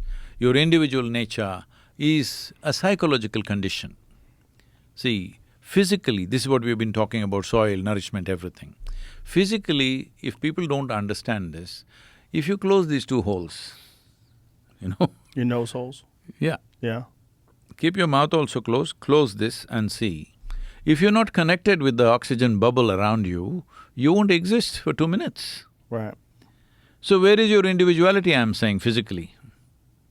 With food, water, with everything else, we can say it in so many different ways, but physically you know there is no individuality to your body. Only psychologically, this individual nature, we have taken it too seriously, simply because it's the magnanimity of creation that which has given us an individual experience. Actually, in this cosmos, we are like a speck. If you look at the solar system itself from somewhere, 1,000,000 light years away, the solar system itself is a tiny speck. In that planet Earth is a microspeck. In that microspeck, Texas is a super microspeck. In that, Austin is a super microspeck. In that, you are a big man. This is a serious problem. Right. You take yourself seriously when you're really connected to everything and you think of yourself as an individual, when you're not. You're really a part of everything. Your individuality is just a psychological thing. You want to see a funny meme that points to that? Why Pull up not? that Sam Tripoli meme. Do you know what memes are? I think so. Yeah, they're funny things that people… Well, it's like a kind of a new form of comedy, but this one relates very closely to what you're saying, and it's this right here. You are here crying in the shower before work, pointing to the outer regions of the Milky Way galaxy. Yep. So, Funny, right? this tiny micro, super micro speck Yes. thinks it's the center of the universe. Right. This is a serious issue. It's a big problem for a lot of people. And, what's the function of that, though? Like, why does the human animal think that way? See, as I said, this is the magnanimity of creation. Though you're a tiny speck, you have an individual experience. This is the greatest gift that we have. We can sit here, even wonder about the universe, not knowing where it begins, where it ends, all right? Yeah. So this is a tremendous gift that we have been given an individuality, but you're taking it too seriously. For this, the only cure is that you're always conscious that you're mortal. Your time, you're on a limited lease of time. If you know this, you will not take your individuality seriously. You will enjoy it the way it is. The problem is our culture thrives on individuals taking themselves seriously. This is why the most affluent country on the planet, look at the amount of miseries people are going through. Yeah, there's a lot. I remember this. I was in '98 for the first time when I came to United States. I went there to the US Embassy in Chennai to get my visa. So, this is… you had to… at that time you had to go at like 6:30 in the morning. It would start at that time, 7 o'clock, they will start seeing you. I went there because, the consul general, a fine lady, she had heard about me, so instead of just doing at the counter, she asked me to come to her office. So I went there and there she asked me, see, you're going to United States, we have heard so much about you in India, but if you want to teach in United States, you need a yoga teacher certificate. Are you certified? I said if I had asked for a certification from my guru, he would have cut my throat, so I don't have a certificate. I live yoga, I'm not certified. Then we had a long chat and then I was coming out by about maybe 7:45. Then I see outside the US Embassy, outside the compound, one young man, young boy, like maybe in his early 20s, sitting and crying bitterly, he's crying his heart out. I couldn't ignore him, my car was already there, and then I got off the car and went to him and asked, hey, what's the problem? His visa got rejected. The guy is so bitter, he could kill himself, he's in that kind of condition. I said, why, man? India is a big country, get lost here only, huh? You will go to United States and get lost somehow. You can also get lost in this country and try again if you want to go. I'm not saying you should not go, but okay, they didn't let you go, so what about it? But that's not how it is. People think going to United States is everything. Ask the people who are living here how many complaints they have. They are miserable because they are here. Isn't that crazy? That's what I'm saying, because human misery is not in India or America, it is within you. One of the things that struck me from your book was that you didn't read a lot of the writings on yoga until you're much older. You were practicing yoga, but you hadn't read any of the ancient texts. I have never read any ancient texts, not even now. Really? Yes. You don't have any desire to find what they were thinking? Because my own clarity has never failed me. I don't want to confuse myself, because we don't know in these many thousands of years who all have added whatever nonsense they've added to it. Right, that's a never problem, know. like human Over beings. a period of time, every scripture has been meddled with by people. Yes. But anyway, all scriptures, it doesn't matter where they got the information from, how they received it, but written by human beings, all right? Right. Language is written by human beings, there's no question. People may say, God dictated it to me, but still, even if I dictate something to you, you can still write it wrong. Yes. So I'm saying, those books I never read. The only book I read is this. Your body, your this- soul, this- your experience, you, Yeah, whatever. this mechanism, which is Yes. in my experience. because nothing else is in your experience, just see this. You can't experience what's here, you can only experience what is here. Do you find that that's kind of contradictory in some ways to your existence, because what you're doing is expressing your experience to other people? No, I am not You're not? No. I see some experience, what is that? Joe Rogan experience, oh, okay. Yeah, it's the name of the podcast. Okay. So, I'm never, here and there when people ask questions, I may say something. But as I said, there's no philosophy, there is no teaching, there's no belief system, just methods. Yes, but you've You given sit so like much this, wisdom. you breathe like this, you do Yes. this and this will happen to you. You experiment. 40 days, you do it. If it works, you keep it. If it doesn't work, throw it and move on. But do you see that you've written all this down for people to learn from? No. You haven't? Why'd No. you write it down? I have not written down anything. What is in the book… You have books. What is in the book is more like a brochure. A brochure. It's a, 300-page brochure just introducing you. That's not… we will never write down what you have to use, that has to be transmitted. Right, but you are writing your own personal experiences and people benefit from that greatly. That no? is more for inspiration. A book is for inspiration, not for instruction. And you don't think that there's any inspiration to be gleaned from other people's experiences? There is, of course. So- See, if you're looking for inspiration, is one thing. If you're looking for instruction, don't look in the book. No. No. Inspiration is different, to get you fired up. Once Okay. you're fired up, you want to know. Now don't go on reading books, that'll not get you anywhere. Action. You have to Do something. start delve deeper into yourself. Yes. For that, we can give you methods, how to go deeper. See, like we were talking about the screwdriver, Yes. how to do the thing, with the right kind of tool. If you use the wrong kind of tool, I gave you a spanner for the screw, which is in the furniture, it's not going to help. It's a tool, but it's not going to help. The right tool, Right. that's all. That is all my work is, to give them the right tool. I will not use the tool for them, they must use it. Only for a few who completely give themselves, for them, I may also turn the screws for them. But largely, we just give you the screwdriver, it's up to you. But even when you were younger, you didn't seek inspiration from some other people's experiences? No, somehow it didn't work like that for me. For me, everything was a question mark. I'm saying, if I see a leaf, it's a question. If I look at my father, it's a question. If I look at my mother, it's a question.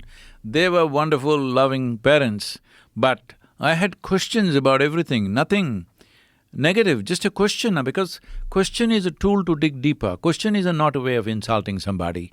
I ask you a question, this is not to corner you, to insult you, to do something. Question is the only way to dig deeper, isn't it? Like, like people have their experiences, their opinions about everything in the universe. For example, before coming here, a whole lot of people calling him, Sadhguru, don't go on Joe Rogan show. Why are you going there, Sadhguru? You know what he is. I said, whatever he is, let me go and find out what the hell he is. Why are you telling me who he is? All right? Well, no, he thinks this, he thinks that. Well, if he thinks I'm a chimpanzee, I will prove I'm a very good one.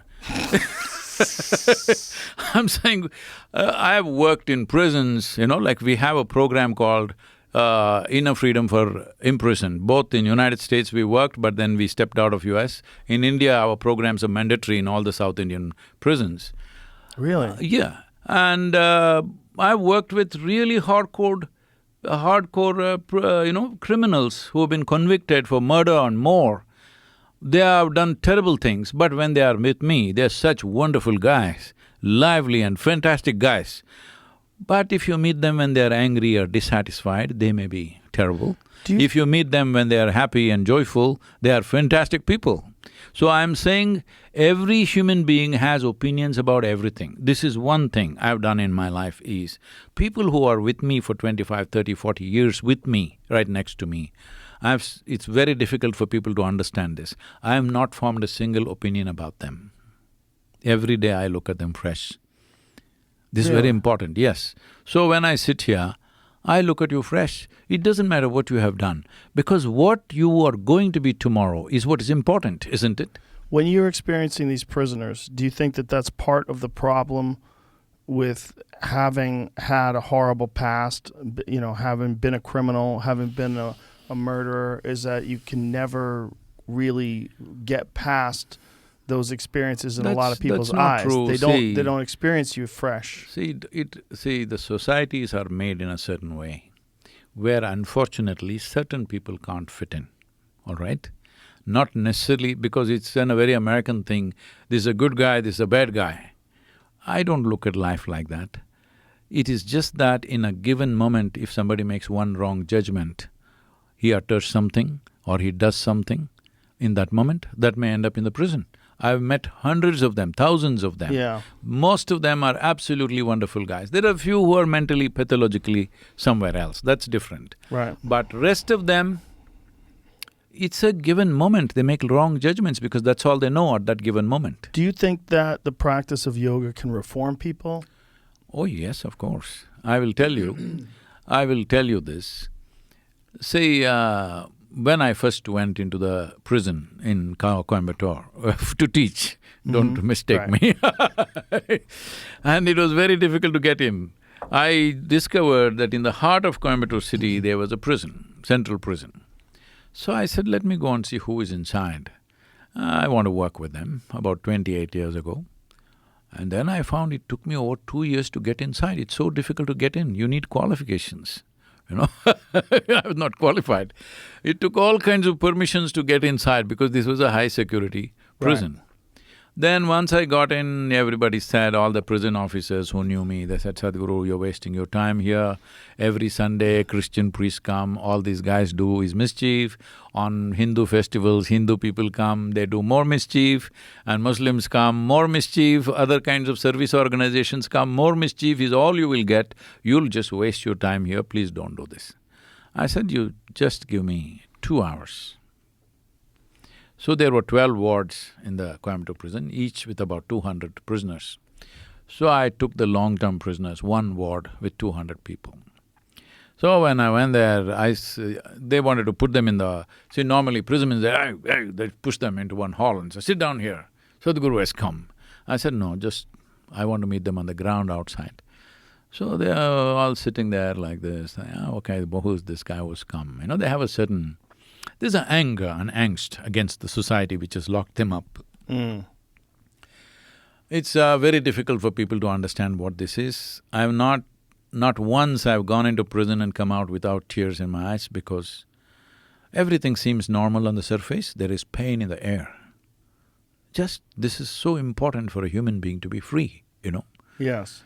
Just nothing else. Food is good, they get food better than probably their homes. Everything is controlled, they're all very fit, actually much more fitter than the outside people. But there is pain in the air. It's so painful. So I went there and we played a game with them. They were just surprised that I'm playing a game with them. We played dodgeball with the guys. Within about 10-15 minutes, they forgot they're in a prison like little children. They're screaming and yelling and playing like crazy.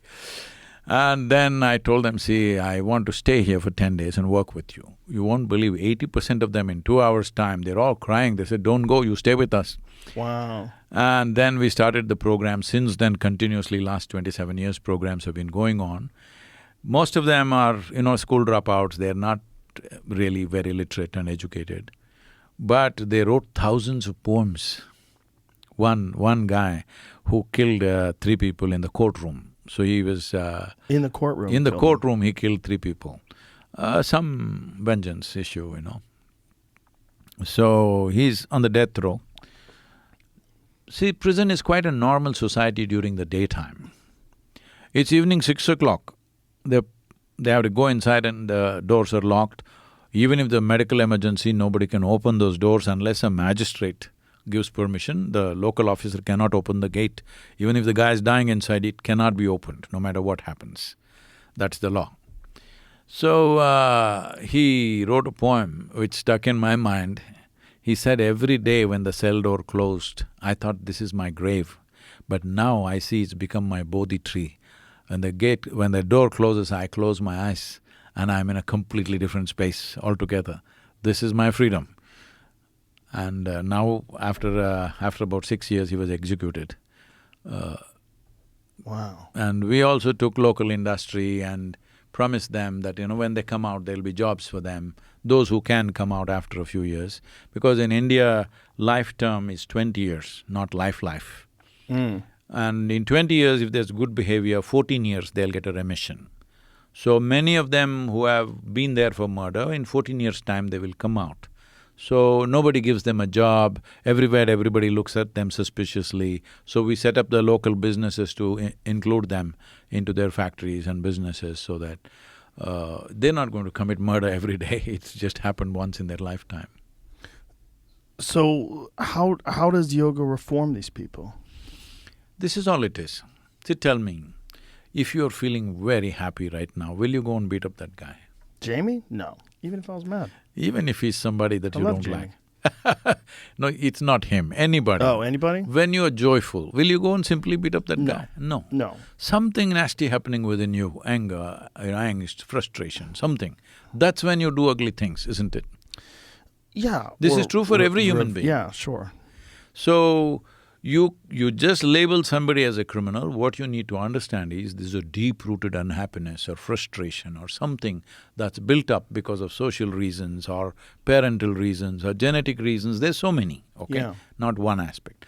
Somewhere this life is unhappy, frustrated, angry. Now it wants to do something unpleasant. If this life is feeling very pleasant, why will it do unpleasant things? So this is all. We have focused too much in this world on trying to produce good human beings. Good human beings have caused terrible things. People who think they are good, they have done the worst possible things, Right, there's a lot thinking of that. they are good. But if we focus on creating joyful and sensible human beings, a whole lot of trouble will go away in the world. This is what yoga is about, that you're pleasant within yourself. When you are feeling pleasant, you do pleasant things naturally. Yeah. So you create this environment where people learn to be pleasant, or you help them It is cultivate not an that environment, pleasantness. it is… you understand human experience is coming from within me. See, right now, let's say we are working together and I'm oppressive, whatever, and you think you're unhappy because of me. But if you realize, see, my unhappiness is my doing, you will undo it, isn't it? You think your unhappiness is because of me, it goes on because it's under my control now.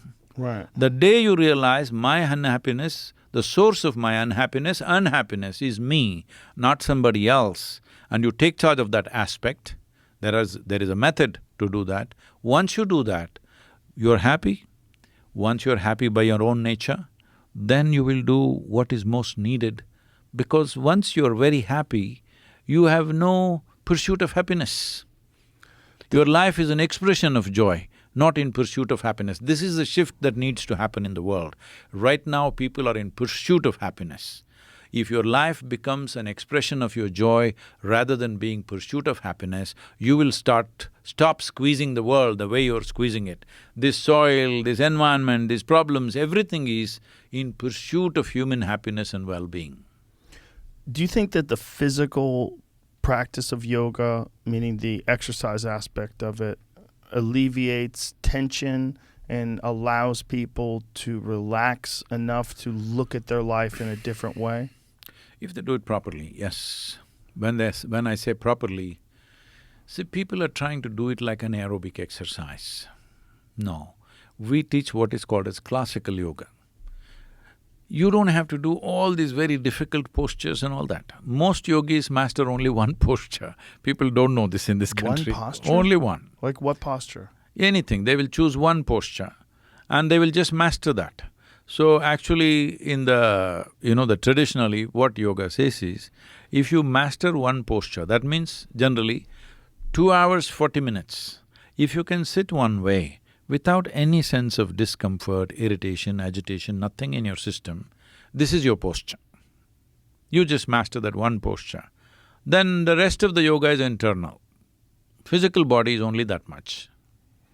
So most yogis just have one thing that they do and Yes. they can do it for hours? Yes, if you can sit here, See, what it means is, your body is not in the way. Your body's not in the way. Yeah. That's See, an right interesting way of now, putting it. you want to be happy, but your thought is in the way, your emotion is in the way, your body is in the Yes. way. So once you put the body away, you must understand, in yoga there is no such thing as mind. There is physical body, there is mental body. If your body is not in the way, suddenly you discover that even your mind is not in the way. How do you think they figured this out? This is getting back to this. You kind of Okay. went around that, but This happened over 15,000 years Right. ago. The first yogi, he's referred to as the Adi Yogi. Today, to honor him, we have set up a 112 feet tall bust of Adi Yogi in India. You must look him up. 112 Yeah, you can feet look him tall up, bust. Adi Yogi. What part of India is that? In southern India, in Coimbatore, in Tamil Nadu. So, this is 112 feet because he gave 112 methods as to how.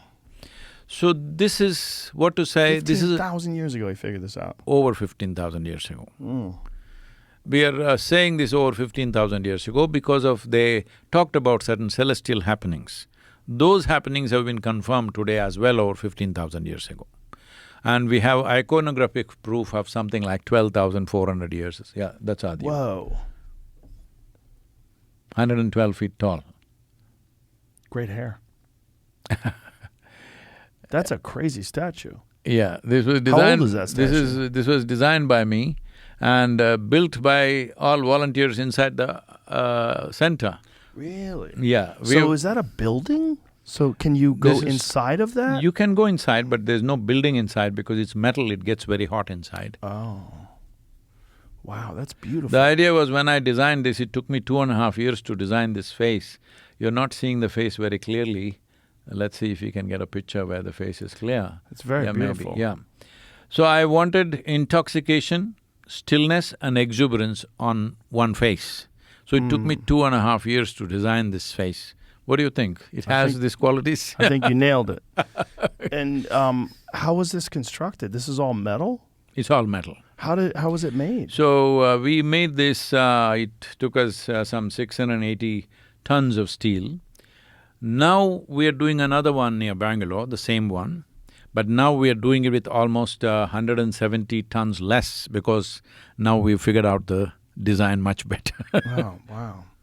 That's incredible though. I mean, it really is gorgeous. And that's all, is it welded together? Like Yeah. how is it? See, you can see some patchwork here, you're not seeing it, but actually the metal pieces are all about this much size. We could have removed that, we could have, brazed that and removed that. But when I looked at it, the roughness of it looked better than a smooth face, so I just left it as it is. So there are patches. So you But can see the You construction can see method the when you're construction seeing material, not really that visible, but you can see for an observer, you can see that, which gives a kind of roughness to the statue, not very smooth. it. So this yogi that devised these 112… So when he came, he appeared somewhere in Himalayas and people saw that he was dancing wildly in ecstatic states, completely oblivious to everything around him, or he sat still. For days on end, weeks on end, he just sat still unmoving. So initially, lot of thousands of people gathered, some miracle is happening, but slowly, because he didn't perform any miracles, no fireworks happened, people got bored and they left. Only 7 disciples hung on because they saw the greatest miracle is the man is not getting up for food, water, toilet, nothing. That means he's beyond the physical nature. He's just sat there for months on end sometimes. The only sign of his aliveness was tears of ecstasy were dribbling down his cheeks. That was the only sign of life, otherwise he looked like he's dead. So when he came to some moments when he came to his consciousness, they pleaded, they wanted to learn, what is it that is happening to you? So he tried to be dismissive, he didn't want to be in touch with them, but when they hung on, when they persisted, then he put them on a preparatory kind of work. They went through the preparatory work and then he started expounding for many years what is the science of how human mechanism is made. And you won't believe this. 150 years ago, Charles Darwin talked about evolutionary process. over 15,000 years ago, he spoke something which is parallel to Darwin's theory of evolution. Even today, every Indian person knows about this. There are 10 avatars. Avatar means not the movie that you saw, avatar means a manifestation. So 10 avatars are, first avatar is called Matsya avatar, which means the life was in the form of fish or it was water, it was in the water. The second one is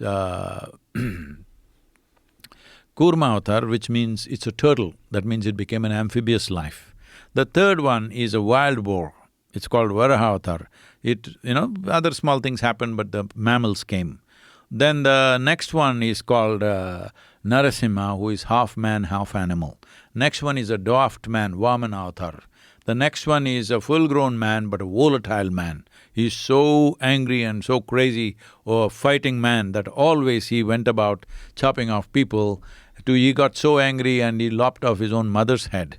So the next one is a peaceful man, he's a Rama avatar, he's a peaceful, gentle man. The next one is a loving man, Krishna avatar. The next one is a Buddha avatar, who is a meditative man. The next one, the 10th one, is supposed to be the mystical man. These are not individual people to be seen. This is the evolution of life on the planet. If you look at Darwin's theory of evolution, somewhere it runs parallel to this, from waterborne life to amphibious life to this way, half man, half animal, dwarfed man, like this it has grown. So he talked about this and he said, see, if you want to evolve further, then something in relationship to the earth and the sun must change. Otherwise, physiologically you're not going to evolve further. But you have a consciousness with which you can transform yourself absolutely and become completely different from what you are right now. Right now you're available to all the forces of nature. Right now in many ways you're enslaved to what's happening around you. You can rise above this and evolve consciously, but physiological evolution has come to a standstill because planetary movement and who you are right now, the planet and the solar system is functioning like a potter's wheel to make this happen. This life… Like a what? Like a potter's wheel, potter's wheel. Oh, potter's wheel. Yeah. Okay. It's functioning like that, it's gotten you to this place, so people ask, can we develop more intelligence? Can we become bigger than this? He says, no, physiologically your evolution has come to a place, unless there is some serious change in the relationship between the planet and the sun, that will not happen, but consciously you can evolve. So then he propounds 112 ways as to how you can do it, 112 distinct ways how you can do it. So that is how yoga started. Who do you think this person was? He's Adi Yogi. They called him… because he never introduced himself, they called him Yogi because he was the first one, they called him Adi Yogi. Adi Yogi means the first yogi. And he is also referred to as Shiva. Shiva means one who is not, that which is not. In the sense, see today modern science is speaking in these terms, in an atom for example, over 99% of it is empty space. There is proton, neutron, electron, all that covers less than 1%. 99% is empty space. So it is in the cosmos, 99% is empty space. See, right now you look at this ceiling and you think it's full of star-like lights, but actually there's more empty space than lights, isn't it?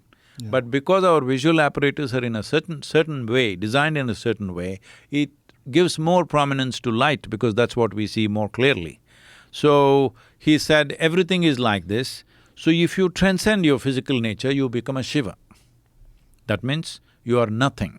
But nothing is the most powerful dimension of the existence because it is in the lap of the nothingness, everything is happening. What you call as everything is just 1%. Do you think this was a real person, like a real individual, or do you think it's representative of the learning of yoga and the best way to establish it, to express it, was to make it a person? It's a real person because the places where he came, what he spoke, everything is recorded in history, largely by lore. Today people are trying to write it down in books because in India we don't believe in scholarship, we believe in experience, inner experience. So it's always transmitted as a oral tradition for a long time. These days people are writing down in many ways. It was a real person Pretty because… spectacular human being if they could do all the Absolutely. things. See, when he came down south, in southern India at that time, people were way shorter than the northern people. So they say he was twice the height of an average South Indian woman. So they say he must have been… because an average South Indian woman, tribal women were like 4.5 feet, so he must have been 7 or 8 feet tall, that people said he was twice that. And they say when he stood next to a horse, he was as tall as the horse's ears. But do you think these are exaggerations? Do No, you think… what do you think exaggerations could be there, but because his physical size doesn't mean anything for his yoga. Right, but So why… there's no point exaggerating that aspect, I'm saying. Right. See, if he was a warrior, somebody may exaggerate him.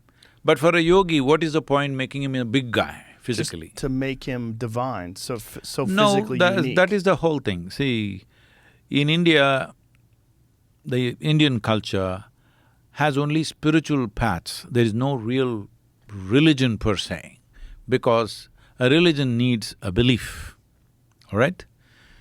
Spiritual process needs a quest, a seeking. If you are on the spiritual path, we call you a seeker. If you ascribe to religion, we call you a believer, all right? Belief means something that you do not know. Because an authority speaks, you believe that. It could be your father who says that this is the truth and you believe him as a child, then it may be a priest, then it may be somebody bigger, or it may be in a book. You believe it because it comes from an authority. But the nature of that culture, the Eastern culture, is there is no authority for us. Truth is the only authority. Authority is never the truth. So that is the essence of Eastern mysticism and Eastern spirituality, that it is… you're always a seeker, never a believer. So you think that yoga just emanated from this one incredibly unique human being that was larger than everybody else, that had supernatural abilities that existed 15,000 years ago? No. See, now you're making a superhuman being out of somebody. But No. making an 8-foot tall person who can No, go for you days see, on end without drinking there have water. been… see, there have been people like that, all right, in every culture. There have been people physically large people, but his physical size has nothing to do with his capabilities. Right, but because… the capabilities are super physical too, aren't they? No. See, this is what it's about. Yoga is not about being superhuman. Yoga is about realizing being human is super. That's what is important. So that's the whole thing that he's saying. How being human is so super, if you explore your humanity to its fullest, you will become so fantastic. Being a human being itself is a fantastic feat. You don't have to act like a superhuman being. He did not perform any miracles, he did not do anything. He just taught them how to be beyond the limitations of one's physical and psychological structures, that's all. Do you think if this person didn't exist that yoga still would have been invented without him? Of course, somebody else would have. After that, many yogis have come. But he is the… maybe even before there were people, but they did not speak or they did not gather disciples who would take. So he sent his 7 disciples in 7 different directions. One was sent to southern India, who is today…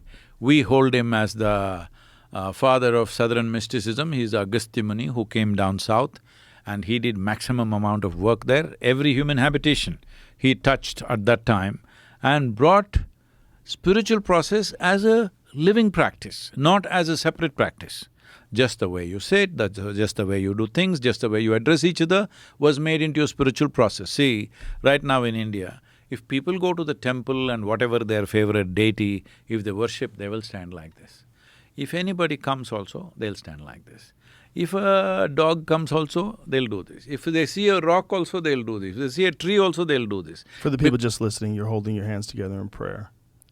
It is not in prayer. Well, this way, whatever you're doing with your hands. Yes. That, you know. This is done to everybody. Yes. All right? Okay. So because spiritual process is not alien to the life that you live, the way you live has to become spiritual. It's not that you have a spiritual practice and you have a separate life.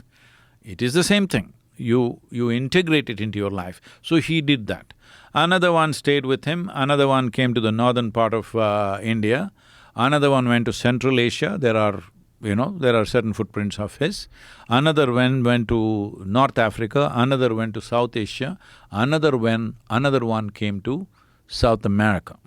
Wherever these yogis went, suddenly those cultures where they went saw a sudden upsurge in the knowledge of geometry.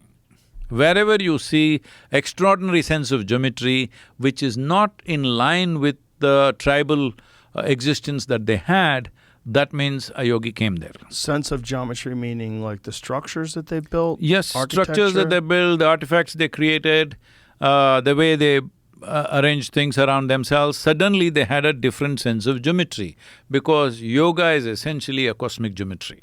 Cosmic geometry.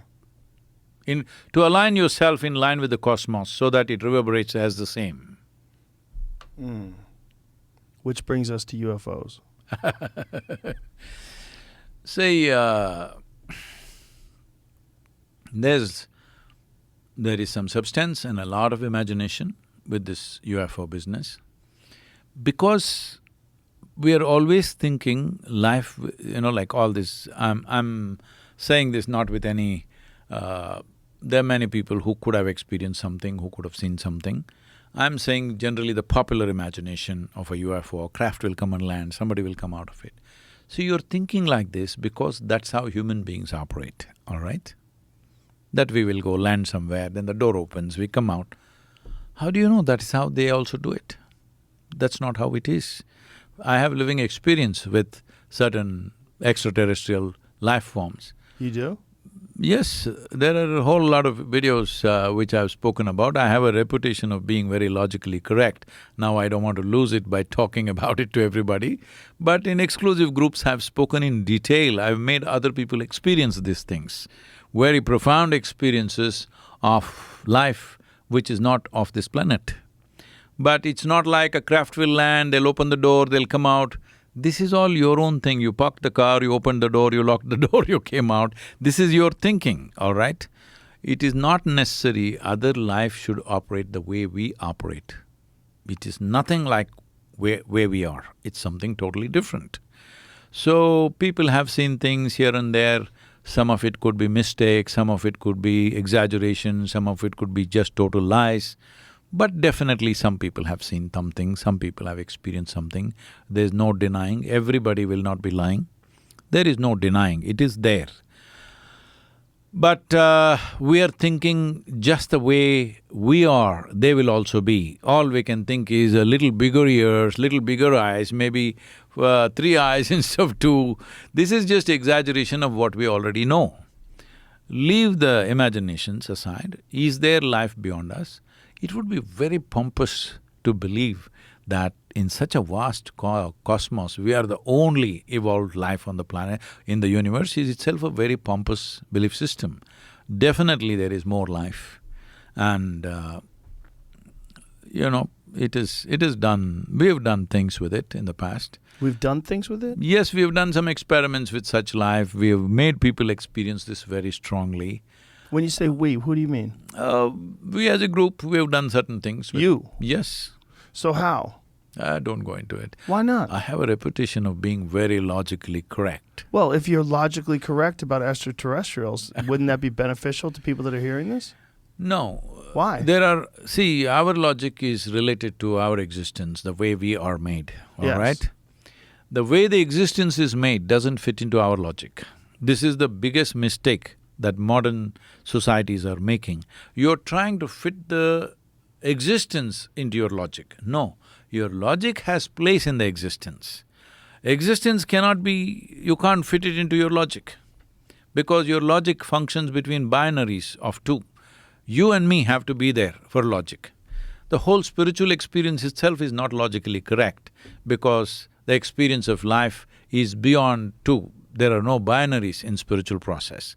When I use the word spiritual, I am not using the word spiritual the way religions are using. They're talking about a spirit which goes and comes and whatever, not in that sense. If you experience your life beyond your physiological and psychological construct, then you're spiritual. So, you mentioned it, which is already the most difficult thing to do. Now to talk about it you feel like would somehow or another discredit you. I don't understand that because because there is only thus far that your language goes. When you speak something, human languages, I have to be logically correct, otherwise you cannot speak. But how isn't are it? you experiencing this thing? Can you just tell me how you're experiencing these things? See, in certain spaces, there are very strong presence, which is when you feel the texture of that life, you know it is not like anything that we know here. Obviously, it doesn't belong here. It has a different source than the life that we are. When I say the life that we are, see, this is the yogic sciences. This will confuse people if we go that far because people are thinking yoga is for backache, yoga is for health, yoga is for slimming down. We've like already this. established that's not Yeah. the case. So, yoga means you know the texture of life. Unity. That is one thing. I'm talking about the texture of this life. If you know the texture of this life… Okay. See, people ask me, how do you know all this? I don't know anything. There's only one thing I know. I know the nature of this piece of life from its origin to its ultimate. Because every other life is in some way built the same way, people think I know every other life. No, I know only this life. But fortunately, every other life from a single microbe to a human being to every other creature in some way is a reflection of this life. Because it's all connected, even the evolutionary sciences are saying the same thing, even the religions are saying the same thing, all right? So, in that sense, I know the texture of this life and every other life here. But there are some lives which don't have the texture, which are totally different. And how are you experiencing these lives?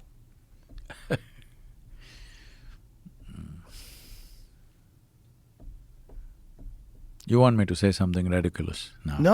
No. I don't think it's ridiculous at all. No, if I say something which is illogical, it'll seem ridiculous, I right? don't think it's illogical.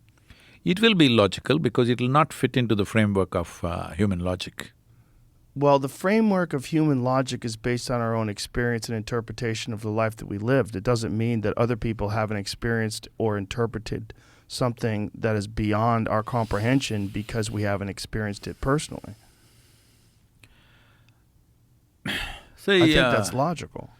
we have done experiments where we attracted certain life which doesn't have any texture of earthly life. And how do you conduct these experiments?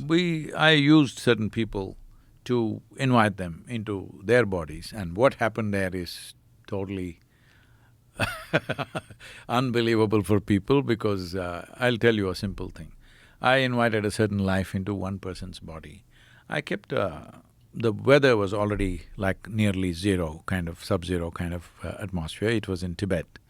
And I kept a bowl of water about 3 inches above the head. And when this life entered and I tried to hold it within that body, you won't believe, this bowl which is 3 inches, the person is lying down on the ground, on wet soil, they just put a bed sheet and this person is lying down. This bowl is about 3 inches above the head on the ground. The water started boiling. There are over 200 people watching the water boiling, all right? Because it created so much heat, then I let it go because it could burn up the person, fuse out that person in some ways. Because the moment it felt trapped, it created such heat. The water is actually boiling 3 inches away from the… Did you film this? Huh? From a distance they filmed it, bad filming, they were not really looking for it, but it is there. And how many times has this happened? We did this about 2 times we did it properly, another time we did a mild one. After that, I thought I will go spend time there, which has never happened. And above all, it doesn't serve any purpose like that, It doesn't serve a purpose to It doesn't… experiment? it is more to know, not… it doesn't serve a purpose as to how you can use, because it could be… I have to admit, I was stepping into an area where I don't know a damn thing, okay? Right. So you could make a mistake and take somebody's life or your own life or something like that. So whatever these life forms are that you're experiencing, they're only you can only experience them through another person's body? No, no, no, not like that. Only because I experienced, I wanted to demonstrate it to the people who are watching. And how did you know that it was a thing? Like, how did you know that you could experience it that way and exhibit it, put it on display for the people that are watching? Well, see, your whole perception right now for most human being is limited to 5 senses. Seeing, Yes. hearing, smelling, tasting, touching. This is how you know the world. If something has no smell, no taste, no touch, you won't know. But there could be an infinite number of Oh, yes. senses that we're not aware of, Yes. that we don't possess. So these things I've faced in many places, but there are certain places where there is a unreasonable level of concentration. So one place is this Kailash Manasarova region in Tibet. In last 2 years, we've not been able to go because the Chinese have closed this because of this corona virus or whatever. Probably next year it'll open up. Last year we viewed Kailash and Manasarova from 8 to 10 kilometers away. At the Nepali border, we went there, and even from a distance, what it does to people is unbelievable. So it's just one concentrated hot spot Yeah. of activity. Yes, and that too, it's like clockwork. Exactly at 2:30 in the morning, it starts. Boom, activity like that for about 1.5 hours, 1 hour 40 minutes like that. After that, it just goes down. It's almost like a busy airport. Boom, boom, boom, boom, things are happening. But not like crafts or anything, just bunches of lives, just up and down, things happening for about 1.5 to 2 hours max. Do you think they're extraterrestrial? Do you think they're interdimensional? Do you think they're spirits? They're not spirits. No? No. Anything that's related to the planet, we will just know immediately. It's not a… It's not something that's from somewhere else. It is definitely from somewhere else. And, these are crazy things, man. Why do you want me to speak about this? No, I don't think they're that crazy. I think they're only crazy because we haven't experienced them. If you tried to explain many of the things that we take for granted because they're normal to someone who's never experienced them, like if you tried to experience fire to someone who had never experienced fire, it would be the craziest idea that you could run across them. That there's a thing that's not alive, but it consumes things, and it could kill all life on this planet, but it could also serve a purpose to heat your home and cook your food. This is what I'm saying. In yoga, there are 3 types of fires within you. It is Jataragni, Chittagni, Bhuthagni. Jataragni means the fire of stomach and the reproductive aspect, these 2 fires, which keep your survival going. Chittagni is the fire of your intelligence, which propels a human being to do so many things. Bhuthagni is the fire of 5 elements of earth, water, air, fire and space. These 5 elements which is the composite of what everything physical is. So these 3 fires, only if you keep them in control. Right now, for example, we're talking about the soil. These whole civilizations have been built because of our gastronomic fire and our intellectual fire. The same gastronomic fire, if it's unquenched, it can burn the world down. Right now, UN agencies are predicting that by 2035 there'll be dozens of civil wars across the world because food shortages will cause that. Because this fire is not met means people will set fire to each other. How did you know that these entities or whatever these things are that you experienced existed?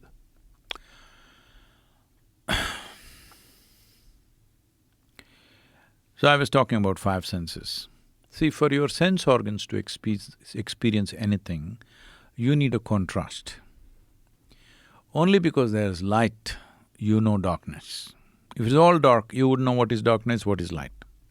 Only because there is night, you know what's a day. Only because there's a woman, you know what's a man. Everything is by polarities. If there are no polarities, your eyes, your ears, your anything, your 5 senses cannot function. So, It is based on the information that these five senses has given you that your whole logical intellect has developed. Without this information, this will not do anything. It's only from the data that you got by seeing, hearing, smelling, tasting and touching, your intellect is functioning in a certain way. So, right now you can see this part of my hand, but you can't see this spot. If you see this spot, you can't see this spot. This is the nature of your vision, isn't it? Now, if you hear that sound, at that moment, you don't hear the silence. So everything is like this, you see only a part of it through sense perception. Because of this, your logic is all in pieces. So with logically, if you arrive at any conclusion, it is like I gave you a 1,000,000-piece jigsaw. You found 5 pieces, you put them together and say, oh, this is a bear, this is a bear. Oh no, you're in Texas, this is a horse, you said. Because with 5 pieces you arrived at some conclusion. This is what intellect means. This is why in yogic sciences we don't attach any significance to what you think and feel, because out of a 1,000,000-piece jigsaw you found a few pieces and you're making your conclusions. It's not of any relevance for one who wants to know. It may be of relevance who one wants to survive. It may be of relevance for one who wants to win a race with somebody else. Okay, your horse, you figured out the horse better than somebody else, you win the race. But it's not of any relevance for someone who wants to know. For a seeker, it's of no relevance. So, how to go beyond sense perception, how to know life beyond sense perception is the entire aspect of yoga. Because as long as sense perception is on, you and me distinctly separate. No way. That is you, this is me. Only if you go beyond sense perception, we were doing this, beyond your sensory limitations if you go, something that not you becomes you. Right now with food it's happening. Something… see, when it's on your plate, you call this my food. When you eat it, you say it's me, isn't it? Something that's not you became you. So this is yoga, that you understand the sense perception is dividing the world and this division is needed for your survival process, but this division is no use for you to know life the way it is. So, the yogic sciences are focused on how to transcend the sensory perception, how to suspend your senses and simply perceive life without the division. If you do that, everything that is here will be in some way known to you, and there is so much here that people don't see. If you talk about it, you will look like a mumbo-jumbo, witch doctor so you don't talk about these things. But how did you know that it was going to be in that area? It's not that I knew it's in that area, I had heard stories about that place, but I thought I'll just go there one time just to see, because it's a magnificent place. By any standard, it's a beautiful, beautiful place. So it's a little over… the lake is around 4,400 feet above mean sea level. The Kailash peak is almost 19,000 feet. So once I went and the magnificent nature of that… see, the mountain is a place… this is a yogic tradition that when a yogi gets to know certain things, he knows he cannot share it, his experience. He cannot share it because nobody will understand it. Because it cannot be understood, it can only be experienced.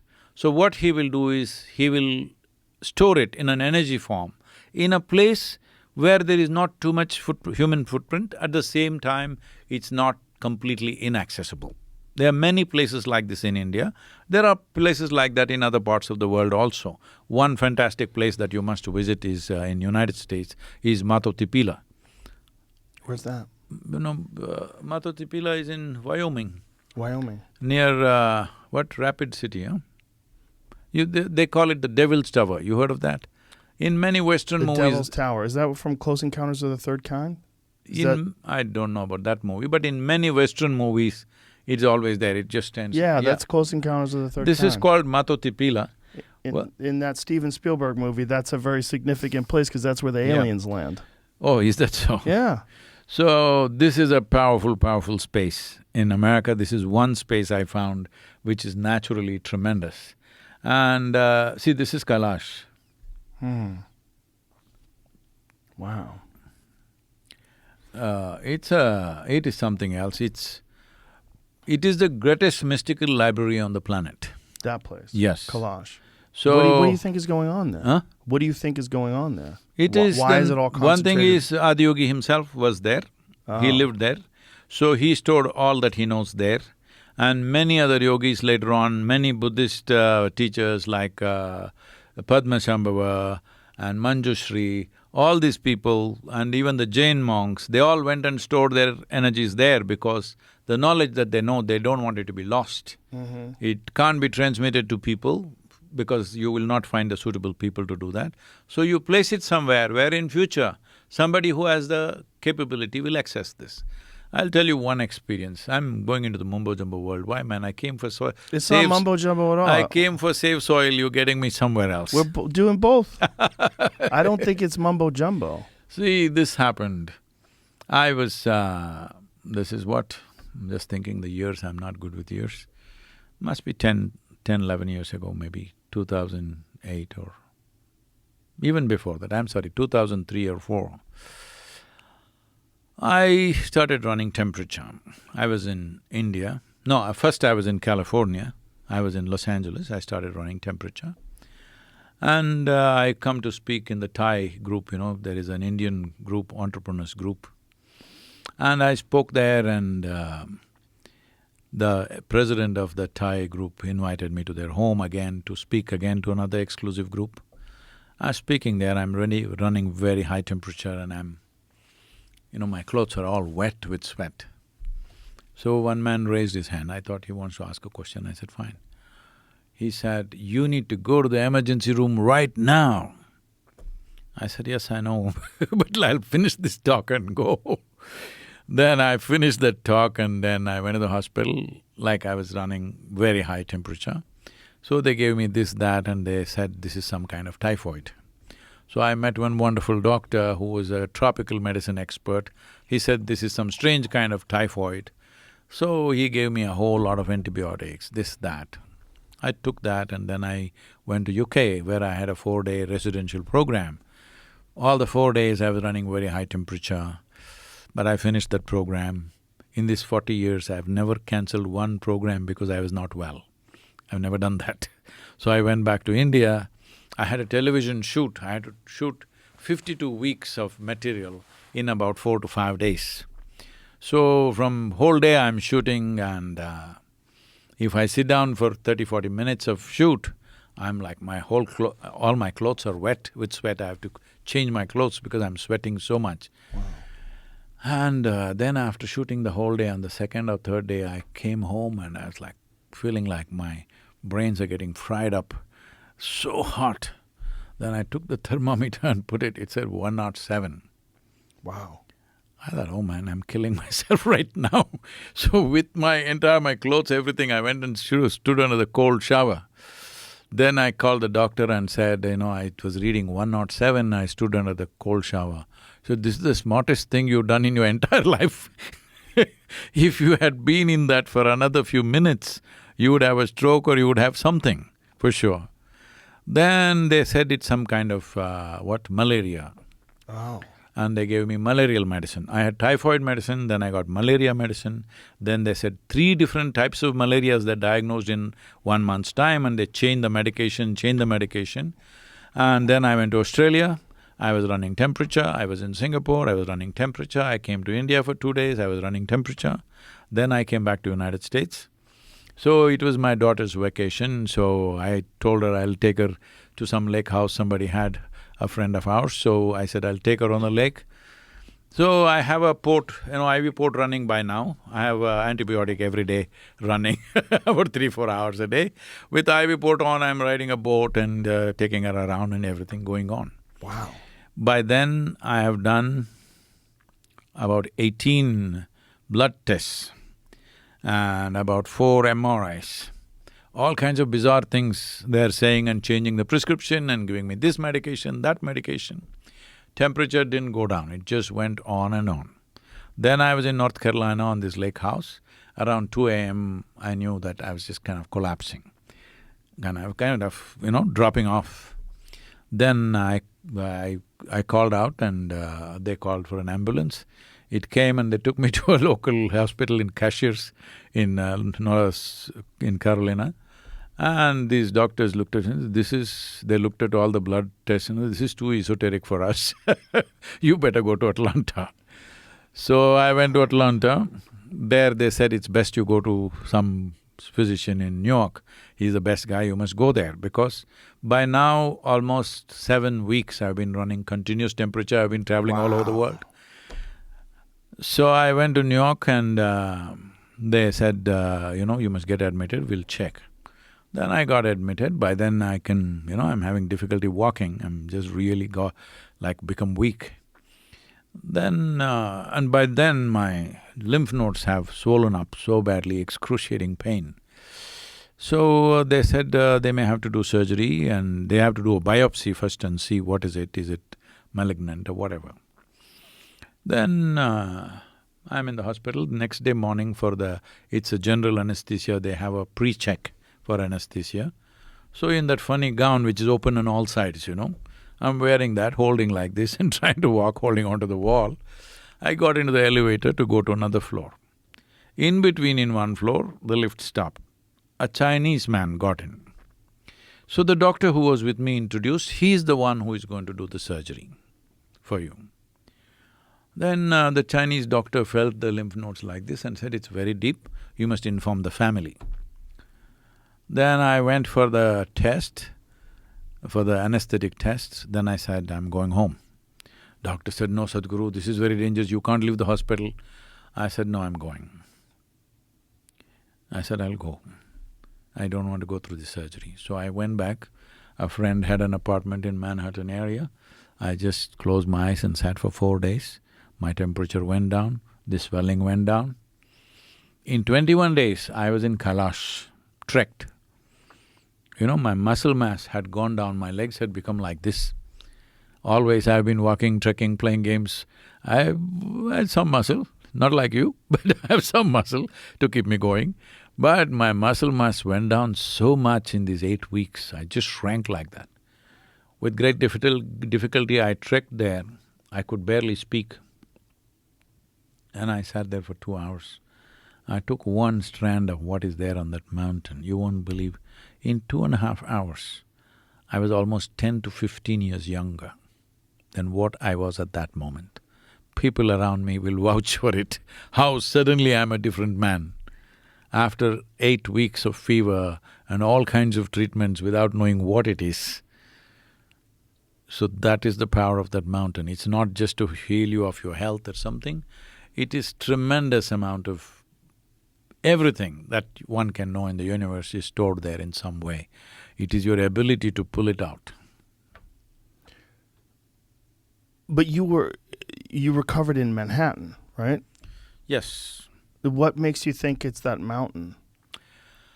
See, I closed my eyes and I did what I have to do with my system, which gave me a respite.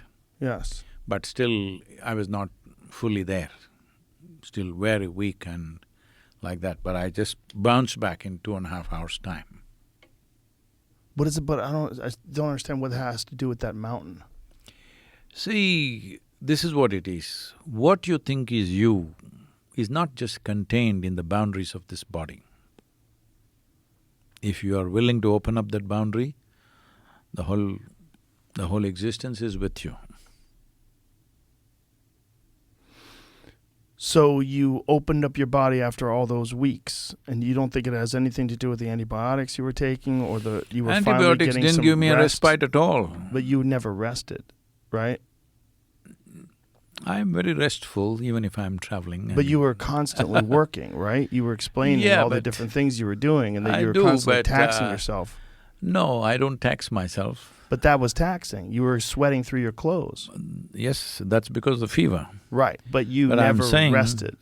This swelling, which they said without looking inside, they will do biopsy and most probably they'll do surgery along with that, which was excruciating pain, just went down. But it went down after you rested, right? Not rested. I sat with my eyes closed, I didn't sleep. I sat. But you didn't do anything for 4 days. If you want to explain it, this is why I said, see, I'm going into mumbo jumbo No, land. I believe you. I'm just I'm trying to piece together why… So I'm saying when doctors, every qualified doctor is saying that I'm in a state where you will have to inform the family because I'm in a life and death situation, you don't recover just because 4 days you sit there with eyes closed, all right? You don't think so? No, not because of rest. You think that there was something supernatural or something else? See, What is the term I you would never use? use the word supernatural because everything is within the aspect of nature. Okay, what would you use? So, which aspect of nature are you in right now? That is the thing. See, one aspect of your nature is survival, for example, for every human being. Right. Because of survival, you try to build boundaries around yourself, whether it's a national boundary or an individual boundary, your house boundary or your personal boundaries. These are all, self-preservation boundaries. Right. But there is also something within you which wants to expand, which doesn't like boundaries. Right. Why people suffer the prison like that is just the boundaries. Nothing else wrong, it's much bigger than your home, the prison. Actually, your kind of company, I'm saying if you're in that kind of life, it's your kind of company, food is good, you're far fitter than most people on the outside, you don't have to do a job to get your food. It's actually very good, but lack of freedom kills a man, totally.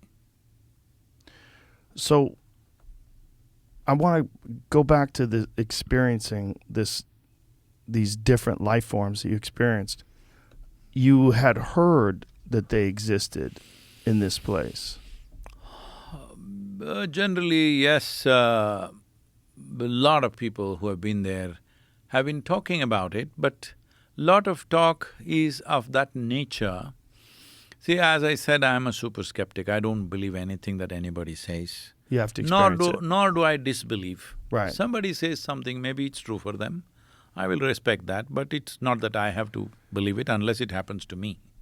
Do you think that a certain state of mind or being is what puts you in touch with these other life forms? No, let's see, these two things you're saying in the same context, and that's how normally it's used in the society.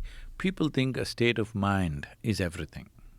Right. See, mind itself is a very limited process in the sense, see right now, generally in the Western world, you think mind means your intellect, thought process. Right. Your thought process cannot generate anything other than the data that you already possess. Correct? Can you think of something that's not at all there in your data? The imagination. No, No? your imagination is just an exaggeration of the data that you already have. Okay. If there is no data, you cannot imagine. So this thing that you experienced was beyond imagination. I'll come to that. Okay. See, right now, when you say state of mind, you're talking about whether you're equanimous or you're disturbed or you're happy, unhappy, or you're able to penetrate something, you're not able to penetrate something in terms of intellect. But all these are dependent because it is like your computer. If you remove the data, it's just a blank screen. So if I remove all the memory that you have, you're just a blank screen, isn't it? Right. So right now, your ideas of right and wrong, your ideas of your nationality, your ideas of your race, your ideas of your religion, your ideas of your family, your ideas of yourself is all in the memory bank. If we just take out that memory chip, Nothing. nothing. So your whole intellect is functioning from that because you can see, because you cannot see the end of the universe. If you could see the end of the universe, you would say, it's just me here, nobody else. Because you cannot see, because you're here, maybe there are people there. This is an imagination, all right? But imagination is rooted in the data that you already have. You cannot imagine something new. You use two words together, state of mind and state of being. Being means this. See, right now you have a body, but when you were born you were only this much, now you became this much. How? The food that you've eaten, isn't it? Now you have a mind. When you were born you were just poo-poo-poo-poo like a little baby, suddenly you become all this. How? whole accumulation of impressions, isn't it, through five senses? What you have seen, what you have heard, what you have smelt, what you have tasted, what you have touched. From this you have formed a whole lot of information with which you have a mind of your own. How rich that information is makes you look that smart in a given society, all right? If you're well informed. Just because you have a good data chip, people think you're smart, not necessarily. So essentially smart means always in comparison to somebody else. So these days everybody's saying they have a smartphone. See, when would you call somebody smart?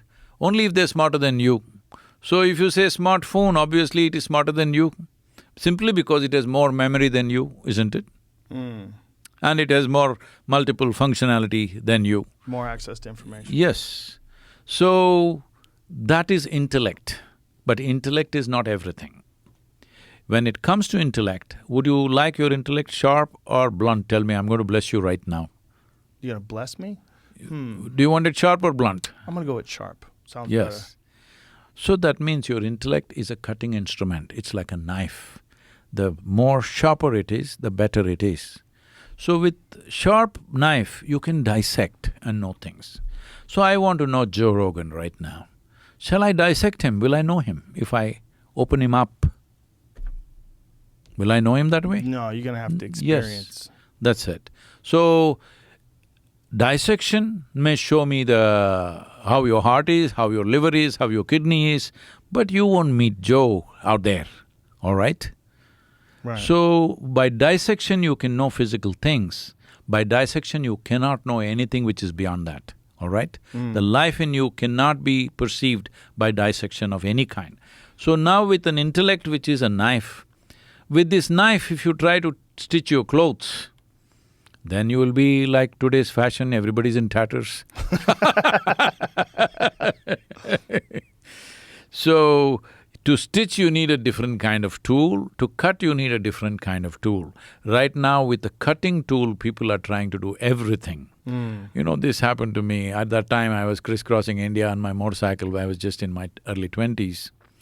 And whole night I've been riding, early morning I come into a small place where there is a street side tea shop where I had sat down and had a tea, and those days this motorcycle chain, you know, if you ride 600, 700 kilometers really fast, it becomes slack, you have to remove one link.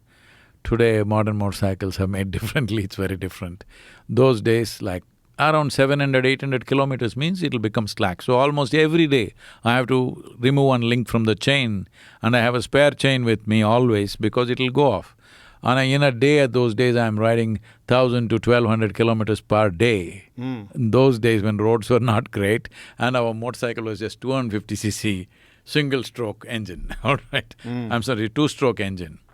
So, I was having my tea, it's not very difficult to fix the chain, but it's messy. Your hands get dirty, you need soap and everything.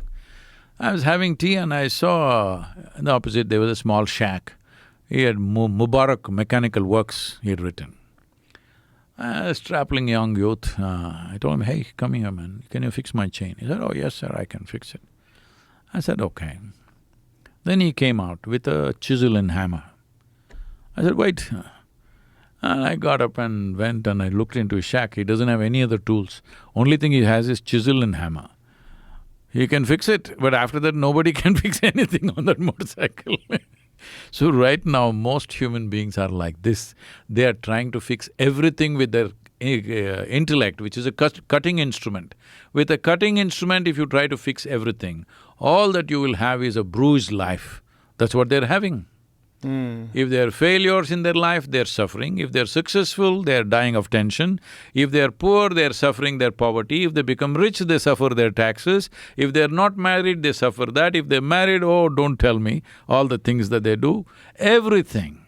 Because you're trying to handle everything with a cutting instrument. Naturally, you're fully bruised and bleeding by the time you're done with life. So, the perception of life is beyond intellect. Intellect is not perception. Intellect is coming out with permutations and combinations of information that you already possess. So you experiencing whatever this life form was is beyond words, because it's beyond anything. See, because words are a product of our intellect. Language is a product of our intellect. That's why I said, if I speak, I'll end up speaking illogically. Yes. Because intellectually you cannot think illogically. If you think, you can only think logically. Somebody may not agree with your logic, but you can only think logically within yourself, isn't it? Nobody thinks illogically. You may think the other guy is illogical, but he thinks you're illogical. But within your mind, you're never illogical, isn't it? Right. Because the thought process is like that. That is the nature of the intellect. You have to add, 2 plus 2 is 4. Maybe you added 2 plus 2 is 5. You got it wrong, but you're still thinking it's logically correct, isn't it? Right. So, this experience that you had, whatever it is, we don't have the tools to express it in a way that a person who hasn't experienced it can understand You it. have the equipment, you have not even opened the wraps. Everybody has it. There's nobody who doesn't have Do you it. have to experience it to know what this equipment is? No, it's just that… See, where people are invested, that's what they know, isn't it? Yes. So that's all it is. They're invested. Largely, most people are invested in trying to be better than somebody else. Because right from their kindergarten school, their parents, their teachers, everybody told you must be number one. That means you always enjoy other people's failures. When you enjoy other people's failures, I don't call this joy, I call this sickness. That is a sickness, and that's a sickness that a lot of people possess. The enjoying other people's failure sickness. Yep. Yeah. See, why is it that you enjoy $1 billion? I'm a billionaire, somebody enjoys it. Why? Because nobody else has it around you. Right. If let's say somebody who's aspiring for $1 billion, I'll give you $1 billion, but for everybody else in the town, I'll give them $10 billion. Will you be happy? You will not be. You'll be very unhappy with your $1 billion because your whole problem is you want to be on top of everybody. Yes. Yeah. Why do people have that? What do you think? Do you think that's what is that left over from? See, this is because, as I said, your whole life is limited to your sense perception. Sense organs can only perceive in comparison. See, right now, you're 6 feet tall. You're not, I'm just telling you. For some time, let's assume you're 6 feet tall. Now, you stand like a tall man, you walk like a tall man, you feel like a tall man, you think like a tall man. You went to another society where everybody is 8 feet tall. Suddenly, you walk like a short man, think like a short man, feel like a short man. Right. So, your entire perception is always in comparison when it comes to sense organs. This is what yoga is about, going beyond the senses, because this thing that you perceive in comparison is only useful for survival process. It is not good enough to know the nature of the universe. These are all realms which only interest people who just want to know. There may be no use, but you want to know. So there is that aspect in every human being. Whether you have kept it alive or you kept it buried is a question, you know. That's that old quote, comparison is the thief of joy. I think, is that Thoreau? No. Is it? Yeah, I remember looking at it. Oh, that's right.